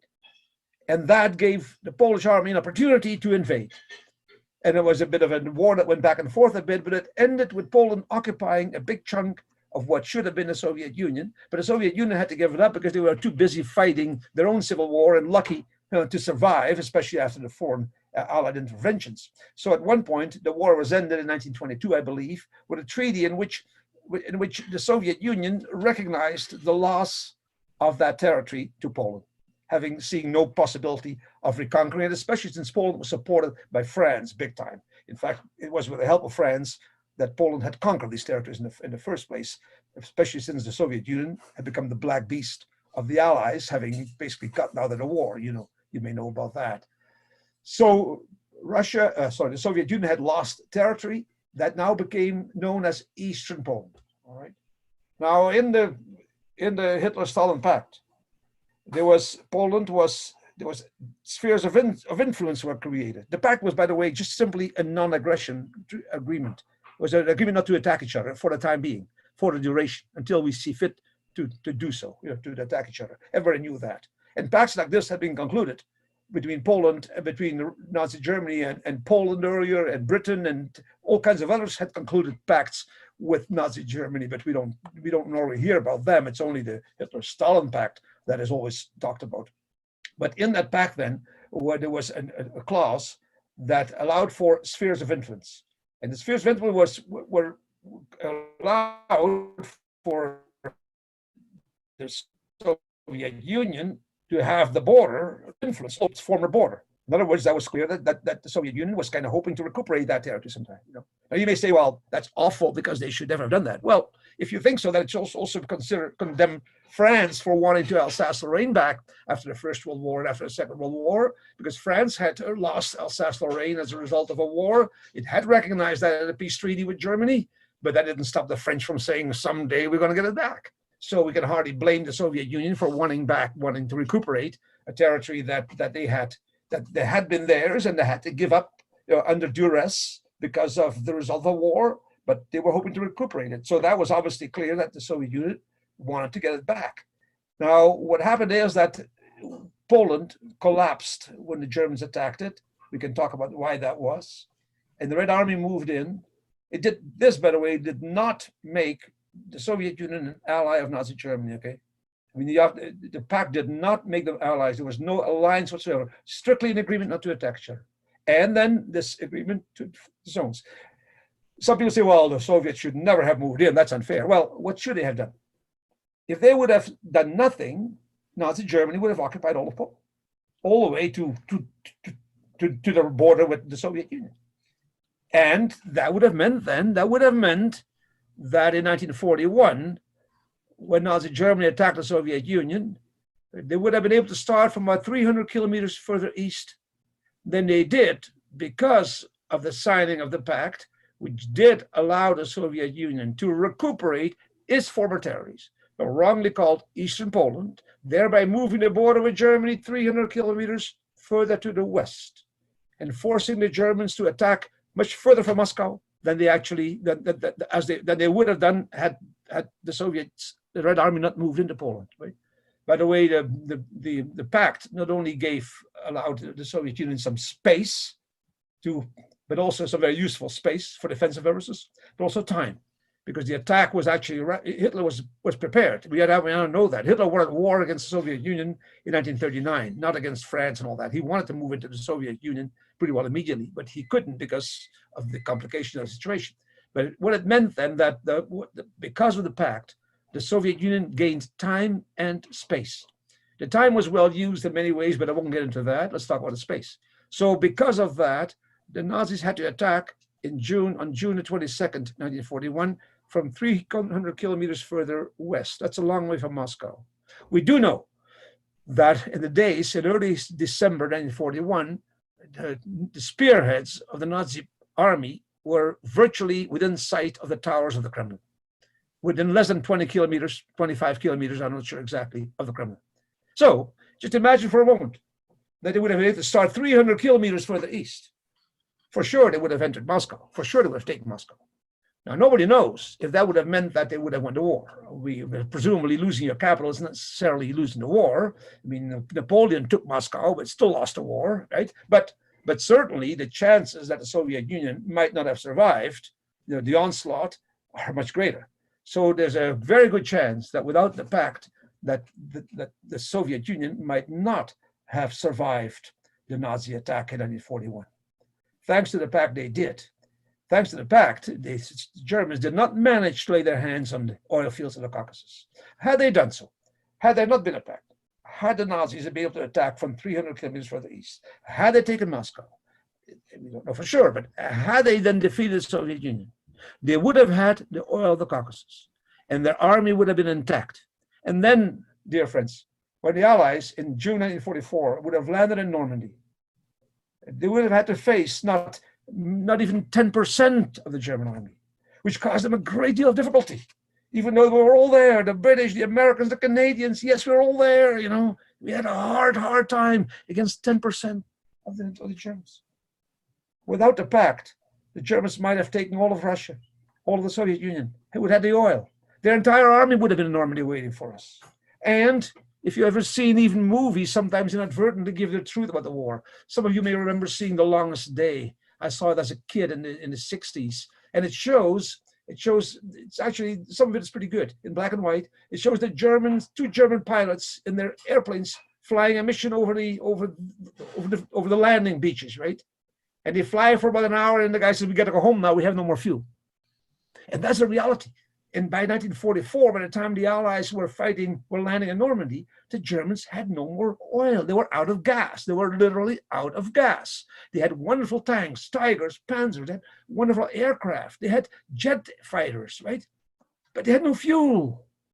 If they would have had the fuel of the Soviet Union, they would have blown out bombers and out Spitfires out of the sky. We would never, ever, ever have been able to land successfully in Normandy. Never.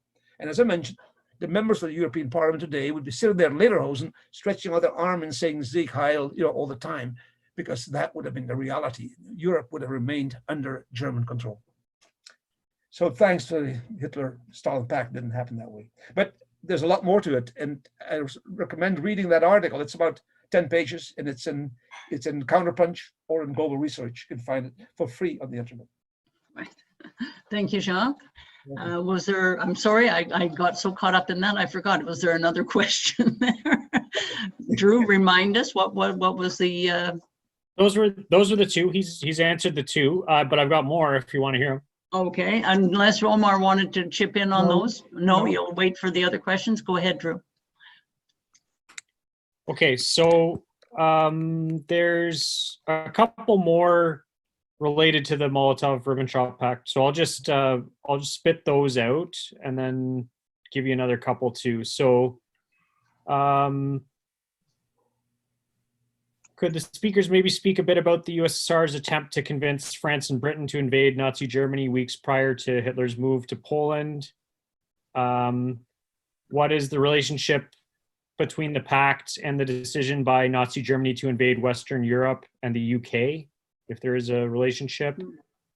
So those are the two on the pact, but then we've got, well, thank you for the great presentation. What was Hitler's motivation to declare war on the US? Did he have information about the lack of readiness? I think you went into this a little bit in your presentation, but I think they're looking for more information there. And okay, this is a big question. What economic or political interest was achieved by imperialism, German imperialism, by the Holocaust? Can you please explain the political economy of Yes. anti-Semitism? Well, okay, I'll talk about that because I've answered the question already about why Hitler declared war on the United States. I did answer that. I said a desperation. He thought it was the only way that he could possibly, by dragging Japan into the war against the Soviet Union, forcing the Red Army to fight on two fronts, he just maybe we can still win this war.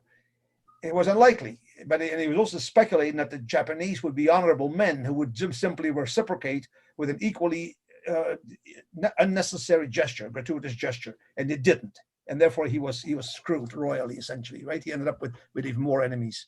So that's the one argument. But that was my answer to the question about why Hitler declared war on the United States. But the other question was about the Holocaust, Auschwitz, and how it fits into the whole economy. There's a number of ways, and I write about that in my book on Big Business and Hitler, because that's very important. Auschwitz represented, in many ways, it epitomizes the whole aspirations of the Nazis with respect to the Soviet Union. As I mentioned earlier, the war of Nazi Germany against the Soviet Union had two major aspects. One was the desire of Hitler to fulfill his life's mission to destroy that cradle of communism, the Soviet Union, which he saw, remember what I said earlier, he saw as a Russia run by the Jews, okay? So anti-Sovietism, anti-communism, and anti-Semitism are linked, all right? They're linked. I mean, it hasn't always been so. Anti-Semitism is much older in Europe. In the Middle Ages, there was no Soviet Union, there was no communism. Therefore, anti-Semitism was not linked to those other isms. In those days, anti-Semitism was a Christian thing, right? And the purpose of anti-Semitism was to make the Jews see the light of Christianity, that is. And if a Jew saw the light and converted, he was baptized and he was a good guy all of a sudden. If not, he might have to burn you at the stake. I'm sorry, but that's just the way it is. But if you convert, if you're on the spot, your sins are forgiven. You're good. Hitler never said, if a Jew converts to Christianity, no. The anti-Semitism of Hitler was a different anti-Semitism. And it was shared by many non-Germans.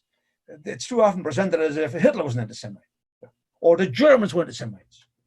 But that's not true. There were anti-Semites in Germany. There were many non-anti-Semites, many keenly so. There was a stupid book written some years ago called what's his name? Goldhagen, is it? About how all the Germans were anti-Semites. Hitler could do what he did because all the Germans were anti-Semites. I mean, that's a racist argument. The guy got a professorship at Harvard. Can you imagine that? Just for saying that. But it's so dumb. But it's an idea that is functional in society. Why did anti-Semitism get this connotation, this anti-Marxist connotation, this anti-communist connotation? Not only in Germany, but all over Europe and in the United States. It happened in the late 1900s. In the late 19th century, in the late 1800s. The 1800s are the time of the Industrial Revolution. They're a time of when capitalism is unfolding its majesty and basically adapting an imperialist stance. And while capitalists, bankers, entrepreneurs, and so on, business people are doing very well, the masses of people, I'm not even talking about the colonies, we know about that, and that's worse there. But even in Europe are very poorly off, and they're unhappy, they're ticked off, they're restless. And oh my God, they're following the teachings of that guy Marx and becoming socialists and talking about revolution. Oh my God, that's awful, because I'm not talking about the perspective of the bourgeoisie, the middle class, the industrialists, the bankers. And so they have intellectuals. Let's not underestimate that. And these intellectuals say, well, it's true, Marx has a problem. There is poverty. But he's wrong by saying that the solution, we are the problem, and that the solution is to overthrow our system. No, the system is totally fine, except that it's tough. Life is like that. That's where Darwinism is brought in. Social Darwinism. That's just the way it goes. The survival of the fittest. We survive, we thrive because we are the best, the brightest, the smartest. We're the hardest working people. You know what I mean? And the others, even when they work hard, they're just dumb. You know what I mean? You're just a smart, bright, brilliant. We're beautiful. So the idea is that we have to explain then why is there a problem? Why is there poverty? The poverty is because that's the way it is. The poor will always be there, and they're poor because they're inferior. We, the white man, are on top.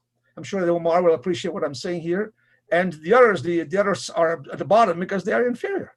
I mean, the white man is just the brightest, the hardest working, the most initiative, and all that stuff. And the others are they're just lazy bums or stupid, and that's the way they are. There's nothing we can do about that, And of course they're jealous. Of course they're jealous. Of course, if they can't, that's the way nature of the beast. So we have to keep them under control.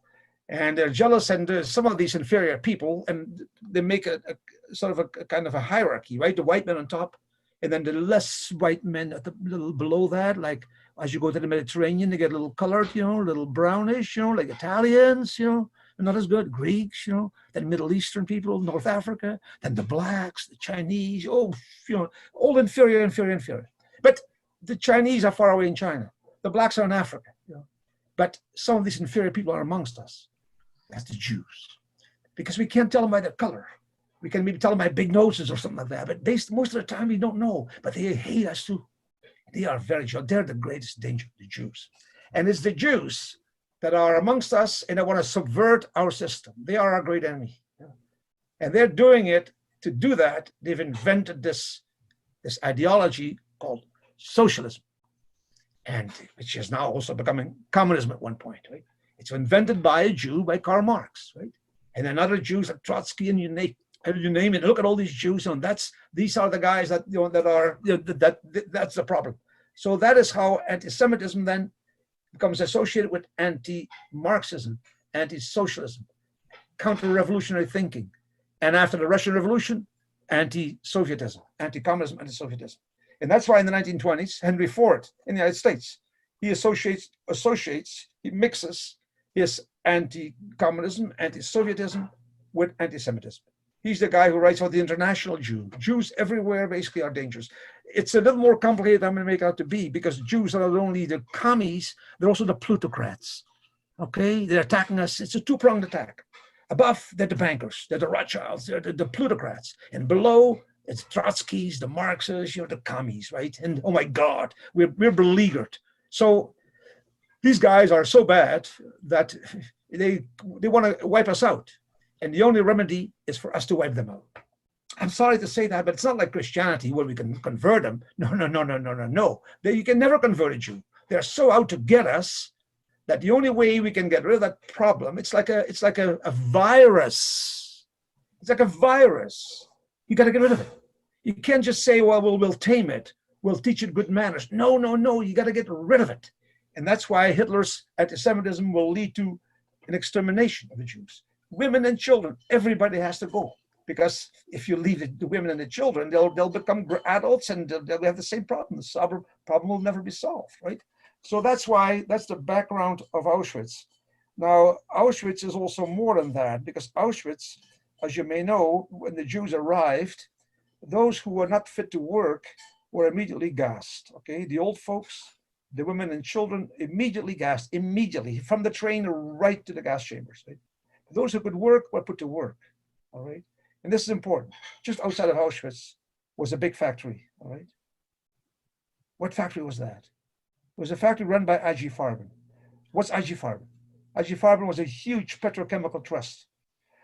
It was a combination of firms which actually still with us today, doing very well, thank you very much. They're making good money for their shareholders, who are probably the descendants of the shareholders in the 30s.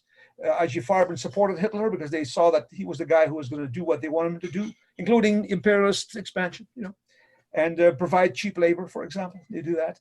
So IG Farben today, Bayer, BASF, BASF, Hoechst, Hoechst. These are big names. This is the elite of the corporate Germany today, okay? There still was. After the war, there was a move to declare IG Farben a war criminal organization, which they were. But the Americans said, oh, can't do that. We're gonna just basically break them up. We'll punish them, We'll break them up and let them be on their own again. Why was that? Because IG Farben had a big connection with Standard Oil of New Jersey. So that's the Rockefellers. So there was another American-German connection there. That's why they're important. So IG Farben had a big factory set up outside of Auschwitz to take advantage of the cheap labor. Okay, because the labor, I told you, was a problem. Those millions of German soldiers who went to war in June 1941 in the Soviet Union were supposed to have been back 2 months later to be back in the factories, to keep the factories going, but they didn't come back. Millions of them would never come back. They're still there today, right? They're still in Russian soil today, rotting away. Sad to say for them, but that's what happened to them, right? So he needed the labor. So that's why IG Farben made a sweetheart arrangement with Nazi Party, was allowed to set up a big factory right next door to the concentration camp with a huge pool of labor. Bring them in. Don't pay them anything. Feed them hardly anything. When they die, not to worry, there's another train coming tomorrow. Right? And the SS looks after discipline. Yeah? Discipline, right? Okay, so good. So we have the arrangement, a wonderful arrangement for a big company. Now, this company is in the business of making money. Maybe you do know that in capitalism, companies have to make money. That's what it's all about. Right? Nothing else matters, right? So they make money. What are they going to produce to make money? They're going to produce what the Nazi system really, really, really needs badly now. So what do they need badly? They have no more fuel. Remember, because Auschwitz was set up in 1942, right? a few, Auschwitz was set up, the Wannsee Conference, the decision to do to the Jews what they ended up doing, came, not coincidentally, a few weeks after Hitler was told that he's going to lose the war. Right? There's a connection there. Read Arno Meyer, Why Did the Heavens Not Darken? That's a wonderful book that explains anti-Semitism in this context. I learned a lot from Arno Meyer. I learned from all kinds of people. But Arno Meyer's books are really wonderful in many ways. Also, his books on the Russian and French revolutions called The Furies, very good books. I strongly recommend. So the defeat or the failure of the Nazi attack on the Soviet Union, the failure to bring in the resources, especially the fuel, causes a huge problem. Especially Hitler decides to continue to fight no matter what, even though Japan doesn't come in, right? So he needs fuel, but there is no more fuel. In fact, in the end, they'll be running out of fuel left and right. But we got to do what you can. One way to keep on going in spite of running out of resources, out of fuel, is synthetic fuel. Okay, synthetic fuel and synthetic rubber, because petroleum and rubber are what you need to fight a modern war, the blitzkrieg, lightning war, motorized war. Right, to keep planes flying, trucks rolling, you need equipment, of course, but you also need fuel and you need rubber for those tires, especially in big countries like the Soviet Union with no railways. You got to move the troops by trucks, mostly made by General Motors and by Ford, by the way. Right? And so you need synthetic fuel, synthetic rubber. How does that work? Well, you need coal to transform coal into petroleum or rubber. Germany has coal. Poland has coal. Auschwitz has coal. Auschwitz is in the coal belt of Poland. So by setting a big factory there, IG Farben can grab the Polish coal and use the Jewish labor and crank out what the Nazis need and are paying for. Again, contrary to this idea that the Nazis didn't pay, they just told them to produce for us. No. It's a capitalist system. The buyer pays. And supply and demand, sir. Adolf, supply and demand. You want synthetic fuel? It's going to be expensive. But if you want to keep on ruling Germany a little longer, you're going to pay the price, aren't you? Besides, Auschwitz also pays, because the Jews that come in, those gold teeth and all these belongings, use that to pay us. Can you see how it all comes together here now? Hitler gets to exterminate the Jews. The big corporations support Hitler get to make money. Hitler gets to keep on fighting a war which he's going to lose, but he doesn't want. He wants to fight as long as possible, because on the 5th of December 1944, his generals tell him he can no longer win the war. In his mind, then, that means his big mission of life, to fight the war, the good fight on behalf of the Aryan race against the pernicious Jewish race. That he's not going to win it and achieve the great dream of his life. It's going to be the other way around. The Aryan race is going to be wiped out by the Jewish race. And since he now realizes that's inevitable in his way of thinking, he decides to take as many with him as possible. And that's why all these Jews that he has under his control in Poland, and later on also in Hungary and Slovakia, all these other countries, bring them to Auschwitz, and we'll kill them either right away or we'll work him to death. And that's the best of both worlds. So you can see how Auschwitz fits perfectly. Auschwitz is almost like, in a nutshell, the system of Nazism, of the capitalist system of Hitler Germany, of German fascism. In the context of its conflict with the Soviet Union, its hatred for the Jews, it illustrates the whole thing. It all comes together. Okay, Drew, have we got some more questions? Back there, Drew? Hello? There you go. Sorry. I just That's okay.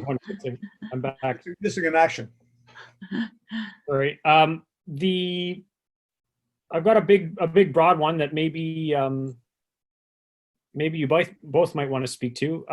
Okay, so what are the main lessons we should draw from the struggle against fascism in Spain, Europe, and elsewhere during the 30s and 40s for the struggles against the resurgence of fascism today? They're asking what are the lessons? Yep, we're in the middle of a capitalist crisis, which yeah, that's right.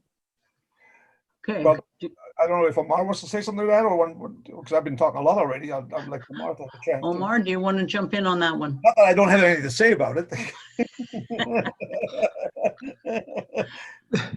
Very briefly, as we all know, in 1934, 1935, communists and others, they created and they wished for a broad front, a united front to fight against the main enemy at that time, which was fascism. Today also, and I gave you the example of India, the Indian Communist Party. They were all in jail in 1941, 42, because they would not be propagating for the war against what they claimed was the British war or the inter-imperialist war.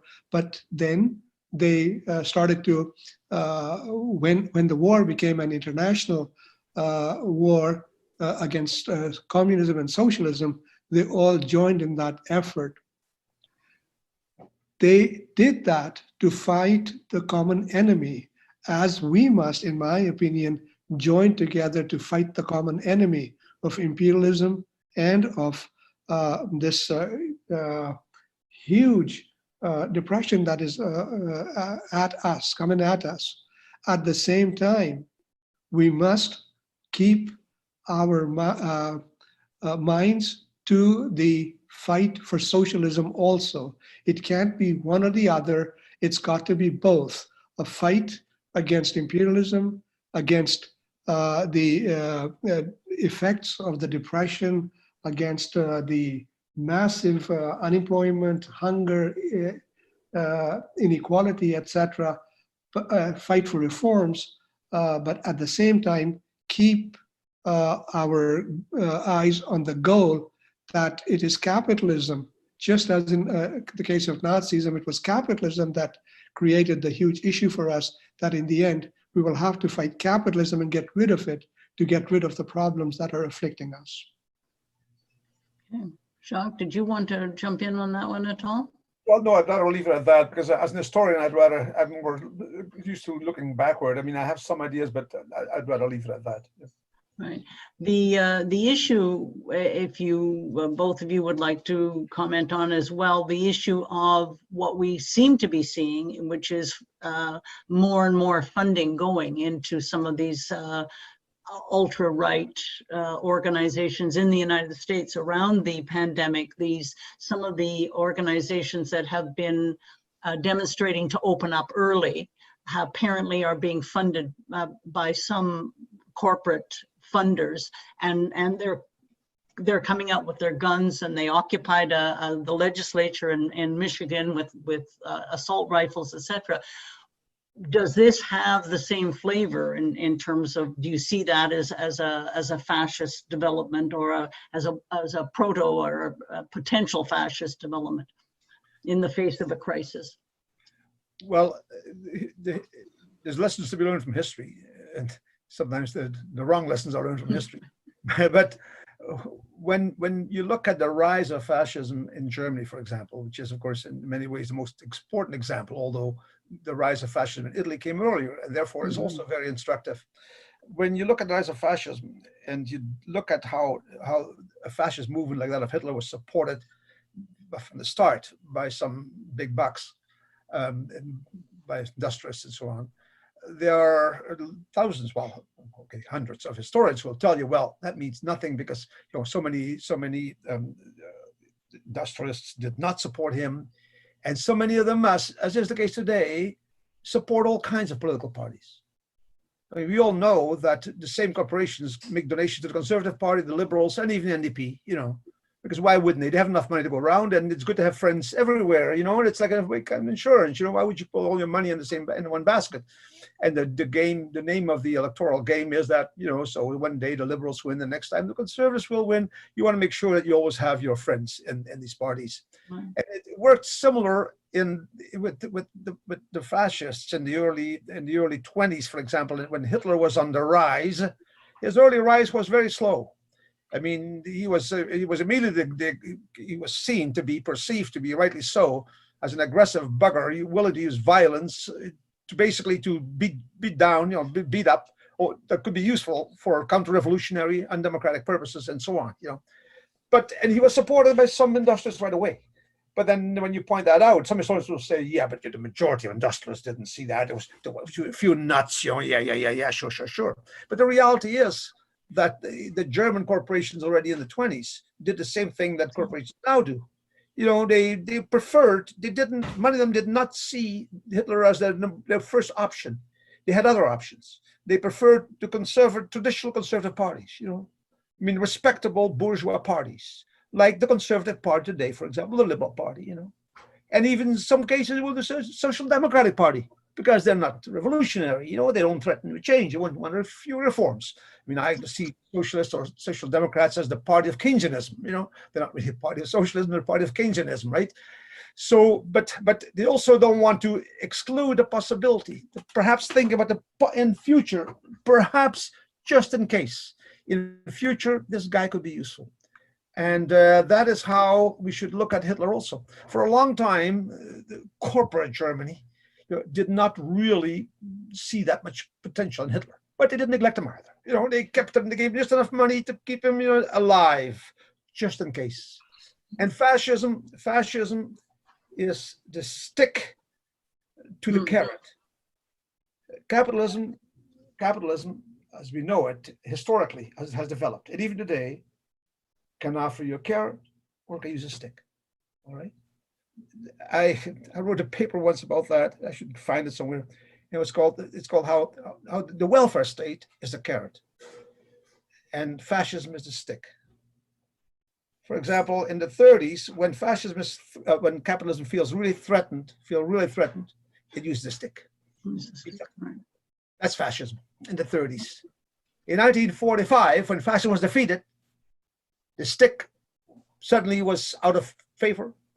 The carrot, the welfare state was brought in, even here in Canada, right? And in Europe, in Britain, the beverage plant, the welfare state. Suddenly, capitalism became really nice. Capitalism with a human face. And that's why you can see how fascism is called upon. The stick is basically becomes useful again when capitalism, the system is under pressure, right? And that's what's happening now in many ways. And there's no threat the way there was in the 30s, but there's certainly unemployment and growing misery and financial problems is going to pay for all that. And a lot of people are getting very restless. And indeed, look at France, the yellow vests and all that stuff. That is a kind of potentially a revolutionary movement. And that's when Macron has started to use the stick already. You got these policemen coming out, and you have all these organizations being formed. And there's more of them than we know because they're usually behind the scenes. But there are these organizations that has fascistoid, quasi-fascist, whatever you want to call it. And that's why. But another aspect here is that there's a situation in the heartland of capitalism, in the imperialist heartland, Western Europe, North America, right? And the periphery, the third world today, the ex-colonies, right? Essentially, you've got to keep in mind that capitalism used the carrot already on the eve of the First World War by bringing in certain reforms at the expense of the colonies, okay?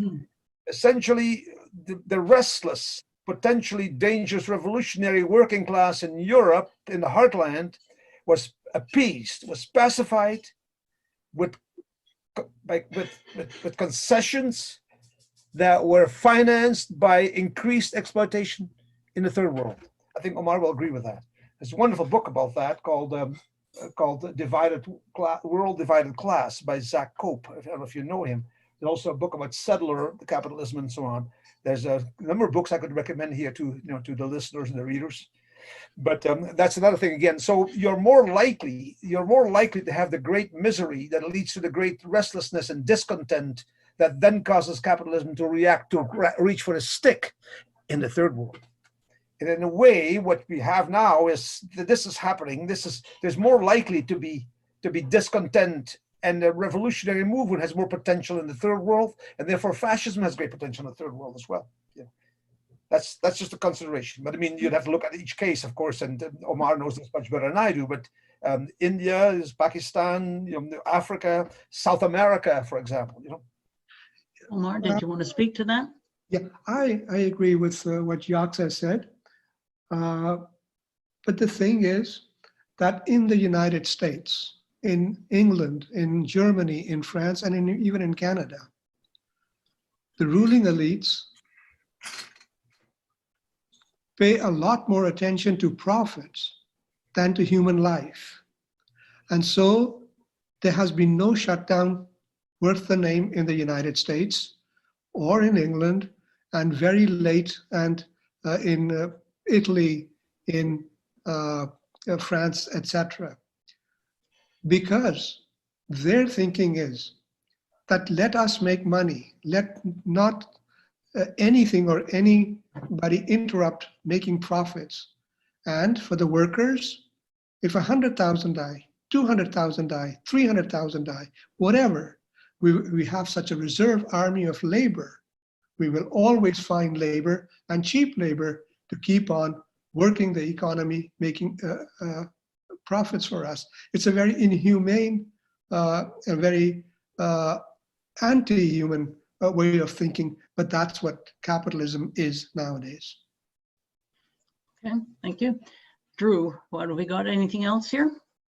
Well, we still have quite a few questions, but how much time do we have? Like, do you want me to keep going single, or you want me to throw a few out there? Okay, so should we set a limit on this? We're at almost 9 o'clock. Should we give ourselves another 15, 20 minutes at the most and then call it an evening, or how do you gentlemen feel?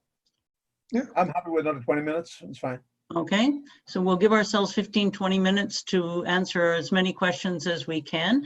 Or if you want to select ones that you think haven't been touched on, Drew? Okay, so I'll throw out, yeah, the ones that haven't been touched on here. I'll put two out.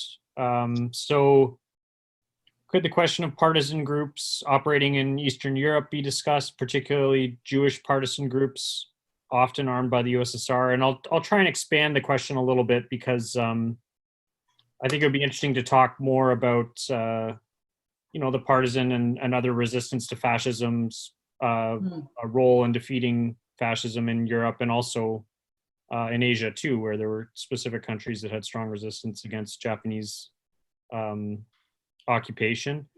And then the second question: to what extent did the comprador classes in peripheral states benefit from the imperialist relation? In Gunder Frank, I read the ruling families, for example, in Brazil, remain the same from the colonial era. I imagine there's continuity through the war years there, and am curious if such relations persist in Africa and Asia, etc. Okay. Okay, so the first one was put the first one back on the table. The second one I got, but the first one is on what is the partisan groups. The partisan groups. Excellent. Thank you very much. I'm glad somebody raised that. I wanted to hear about it myself. How significant and what role did they play, and how was it in fact run by the Soviet Union? Well, the partisans in the Soviet Union are part of partisans in resistance everywhere in occupied Europe. In the Soviet Union, I want to say briefly about it, that there was the partisan movement was a big factor in fighting off the Germans in 1941, and eventually allowing the Soviet Union to emerge victoriously from the war.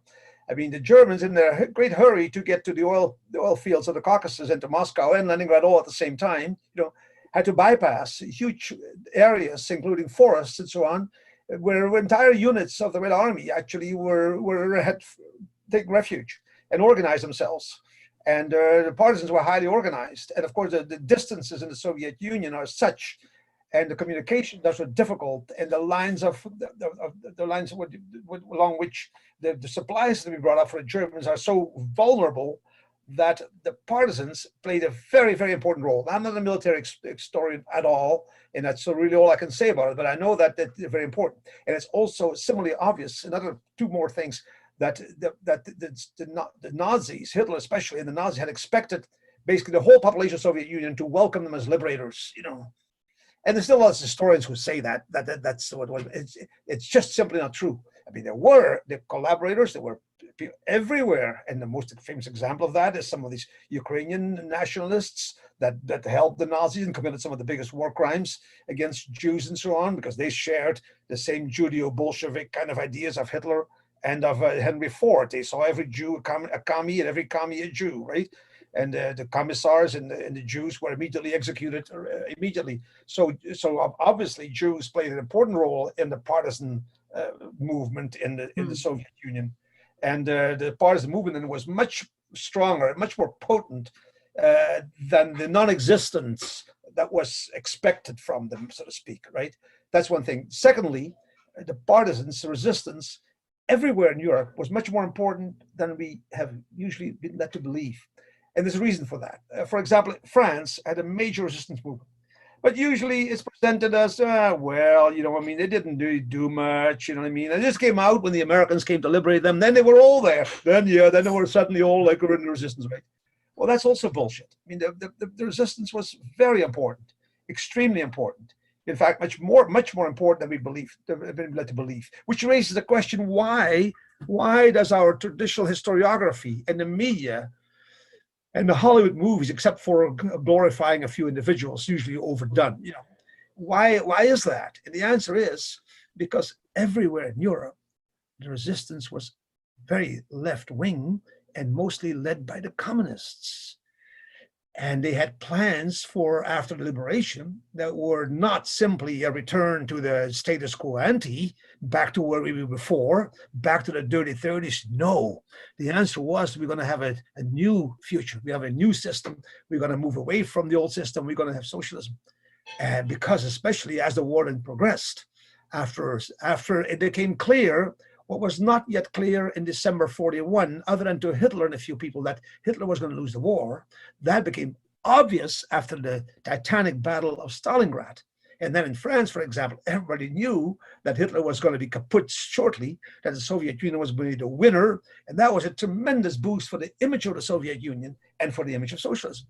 And many people in France said, well, France was in the pits before the war.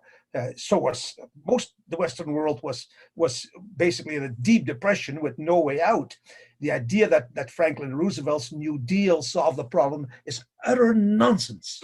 It's the war that dragged the system out of the depression. It's the war that re-stimulated demand, which is why when the war ended, a new war had to be started, because otherwise, what would these factories keep on producing? You know.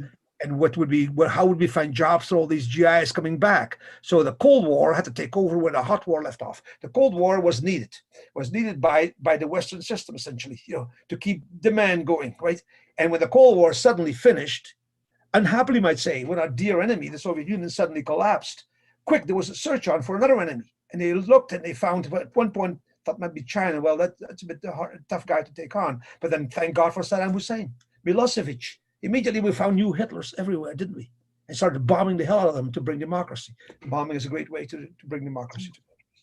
Anyway, so that's what I want to say about the resistance. Resistance movement then today suffers from an image that it's, oh, well, that wasn't important. It was important. It was important militarily, and it was important for the plans it had, you know. Anyways, I just wrote an article about that, about France and the resistance, and that's available on Global Research as well. Omar, what about the resistance in Asia? What was happening there? Yeah, so after independence, why did the comprador or the national bourgeoisies keep power? And this is a lament of many poets, many writers, progressive writers, that we have just changed masters from white-skinned ones to brown-skinned ones or black-skinned ones. And the reason is that while communists and progressives played a very crucial role in some instances and led the fight against the colonial occupiers, when it came to independence itself, they were not large enough, they were not big enough to be hegemonic in their societies. Mm-hmm. Just look at the example of Iran. It's a different context, but Iran, a massive, massive revolution takes place. The Communist Party is there, but it is not as strong as the mullahs who are backed by the bazaar. Look at Indonesia, a very big communist party.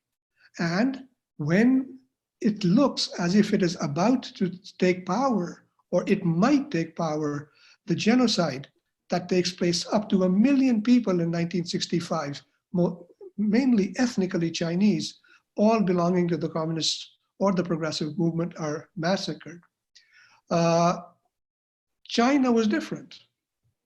There, the Communist Party was hegemonic, and they were able to kick out not only the foreign occupiers, but also their own national limited bourgeoisie, as it was, and their own landlords, etc. So I think that is the fundamental reason why in India, the Communist Party of India played a very heroic role in the liberation of India. But because, and it was a very effective party, a national party, it couldn't because it was not as big as the bourgeois parties of the Congress in India and the Muslim League in Pakistan. May I add something to that? Yeah. Go ahead. Well, I was just going to add to that in many cases, the transition from colonialism to independence was, of course, very thoroughly supervised by the colonial powers and structured to their advantage and to the advantage of the comprador bourgeoisie that was willing to keep things as they were, to keep colonialism alive in the neo-colonial shape and form. I'm from Belgium, and I know what happened in the Congo in 1960.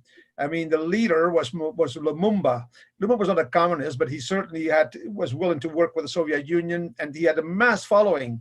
That was not to the liking of the Belgians and of the CIA, who completely murdered him, basically, and installed a dictator that they liked. That's a pretty crude example, but even in other countries, basically, it was arranged for the tools of power, the instruments of power, to be handed to the elements, in the independence movement that were moderate, as opposed to the extremists that were perhaps dreaming of Soviet-style reforms. Good point. Good point. I think we have time for another one, Drew. If we have another couple of short questions, we should take them. Sure. So there's requests to bring, we've kind of moved on from this a little bit, but there's requests to bring this back. So why did Hitler attack Western Europe first instead of the USSR during the war? Okay. And what is the relationship of the Non-Aggression Pact and the decision by Nazi Germany to invade Western Europe and the UK? I don't know if that's the same question or not. The same thing. Well, I'm going to try to make this very short. Essentially, in the years before the pact, Stalin, Soviet Union, wanted an alliance, an agreement, a defensive arrangement with Britain and France, okay? Because they knew damn well, in Moscow, they knew damn well that Hitler wanted to basically go grab their throat, right? And wipe them out. In London and in Paris, they did not want that because they wanted the opposite. They wanted Hitler to go for it and attack the Soviet Union. But they couldn't say that because the public in both France and Britain was very anti-Nazi. They hated Hitler.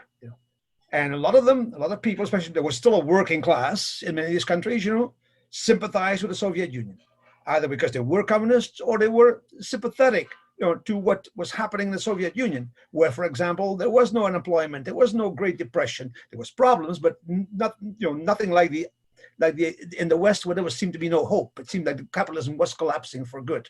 Anyway, so there was a lot of sympathy. So the public in these countries had kept an eye on what the leaders were doing.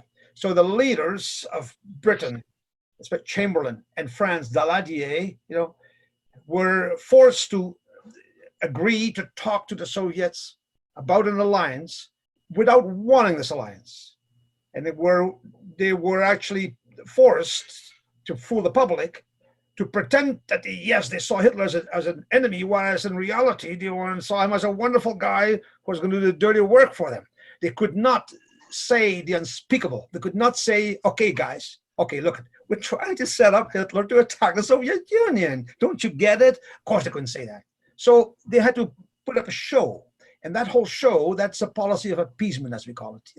It was on the one hand, pretending to want to negotiate with the Soviet Union, but at the same time also sending signals to Hitler that It's okay, you can do what you want. Do you need Austria? Take Austria. You want to remilitarize Germany? You remilitarize Germany. You want whatever you want, because we know you need all the weapons and the instruments to attack the Soviet Union. So they gave him everything. The moment actually when there was a wonderful opportunity to make this agreement, to create this alliance between the Soviet Union on the one hand and England, Britain, and France on the other hand, was the crisis that led to the Munich Agreement, when actually Czechoslovakia, which was a pretty militarily strong country, was under threat by Nazi Germany, and the Soviet Union proposed an alliance at that stage, right?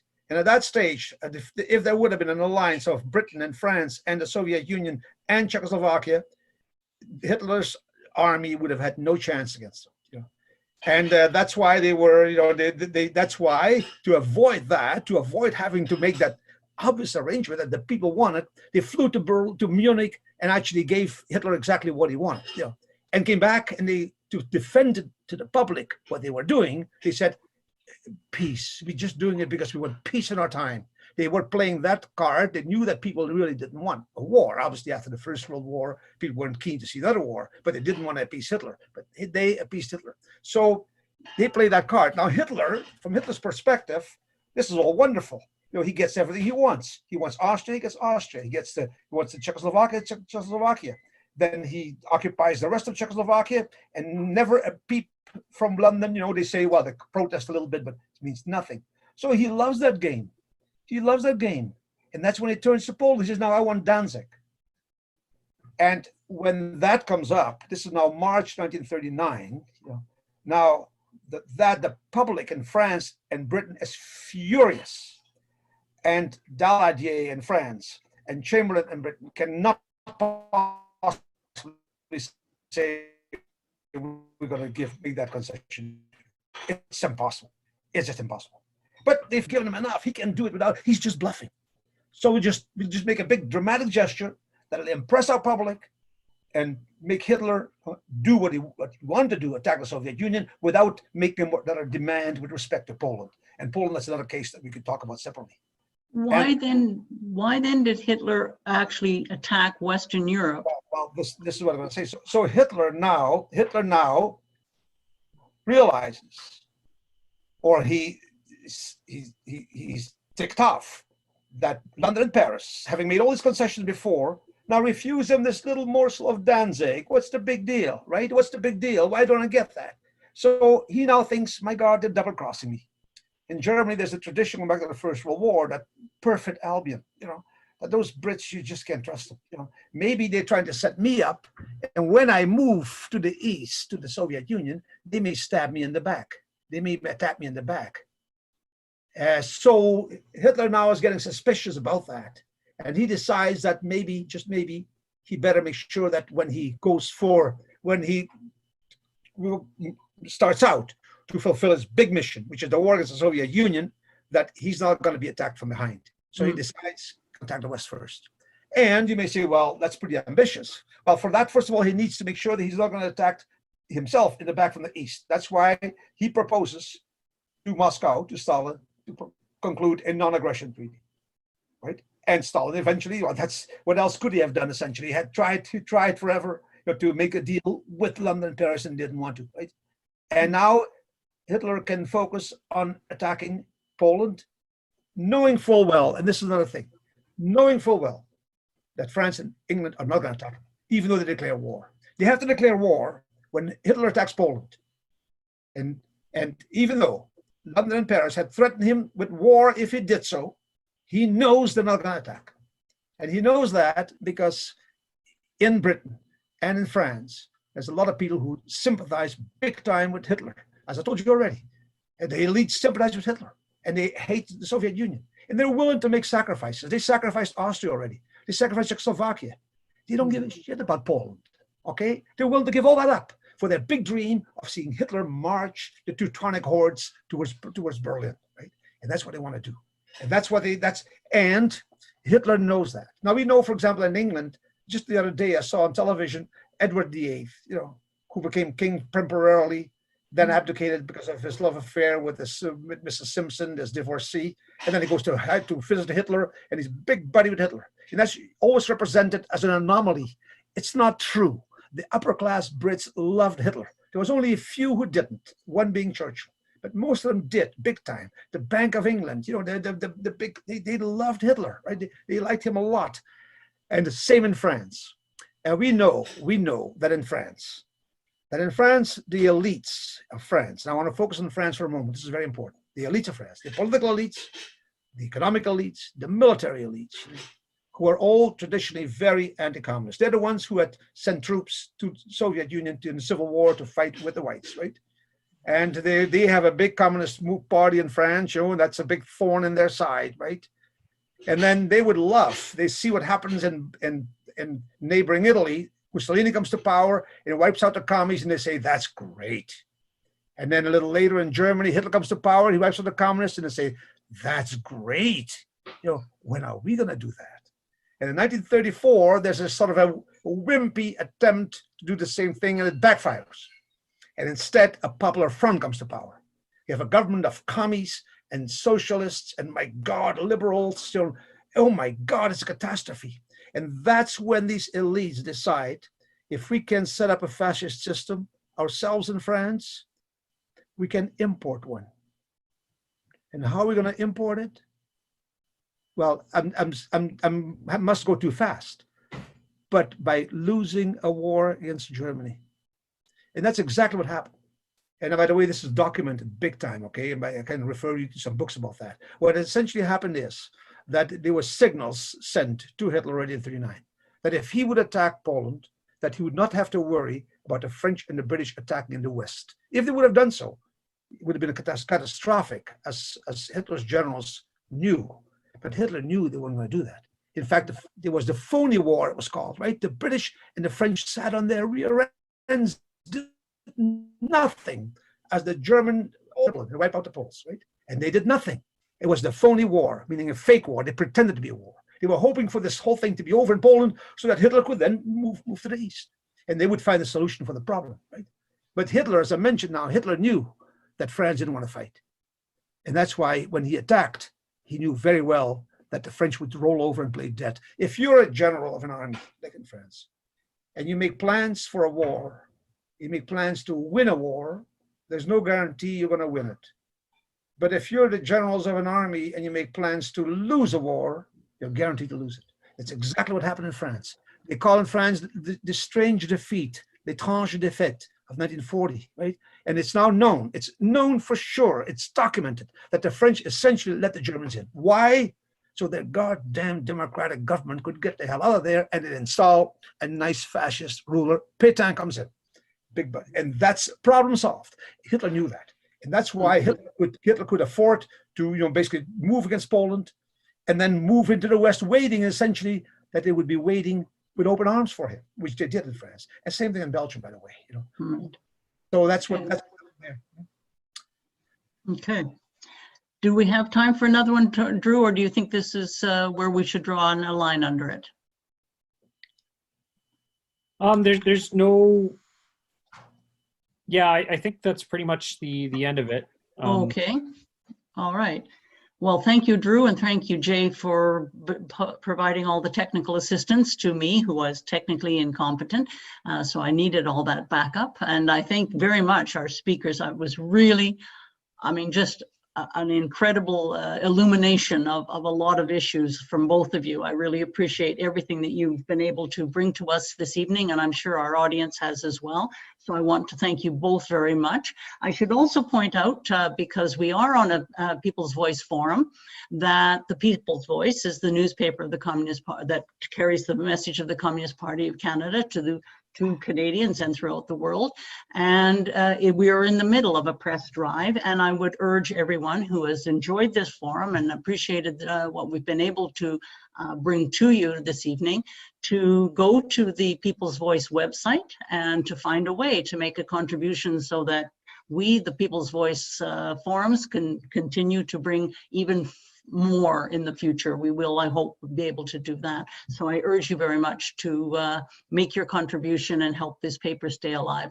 I also, again, want to thank Jacques Pauwels, who is the historian and author of the books that we've told you about, and will hopefully be able to read more of those in the future. And Omar, as always, has provided his insight, which has always been valuable to us in all of the forums that he's spoken at.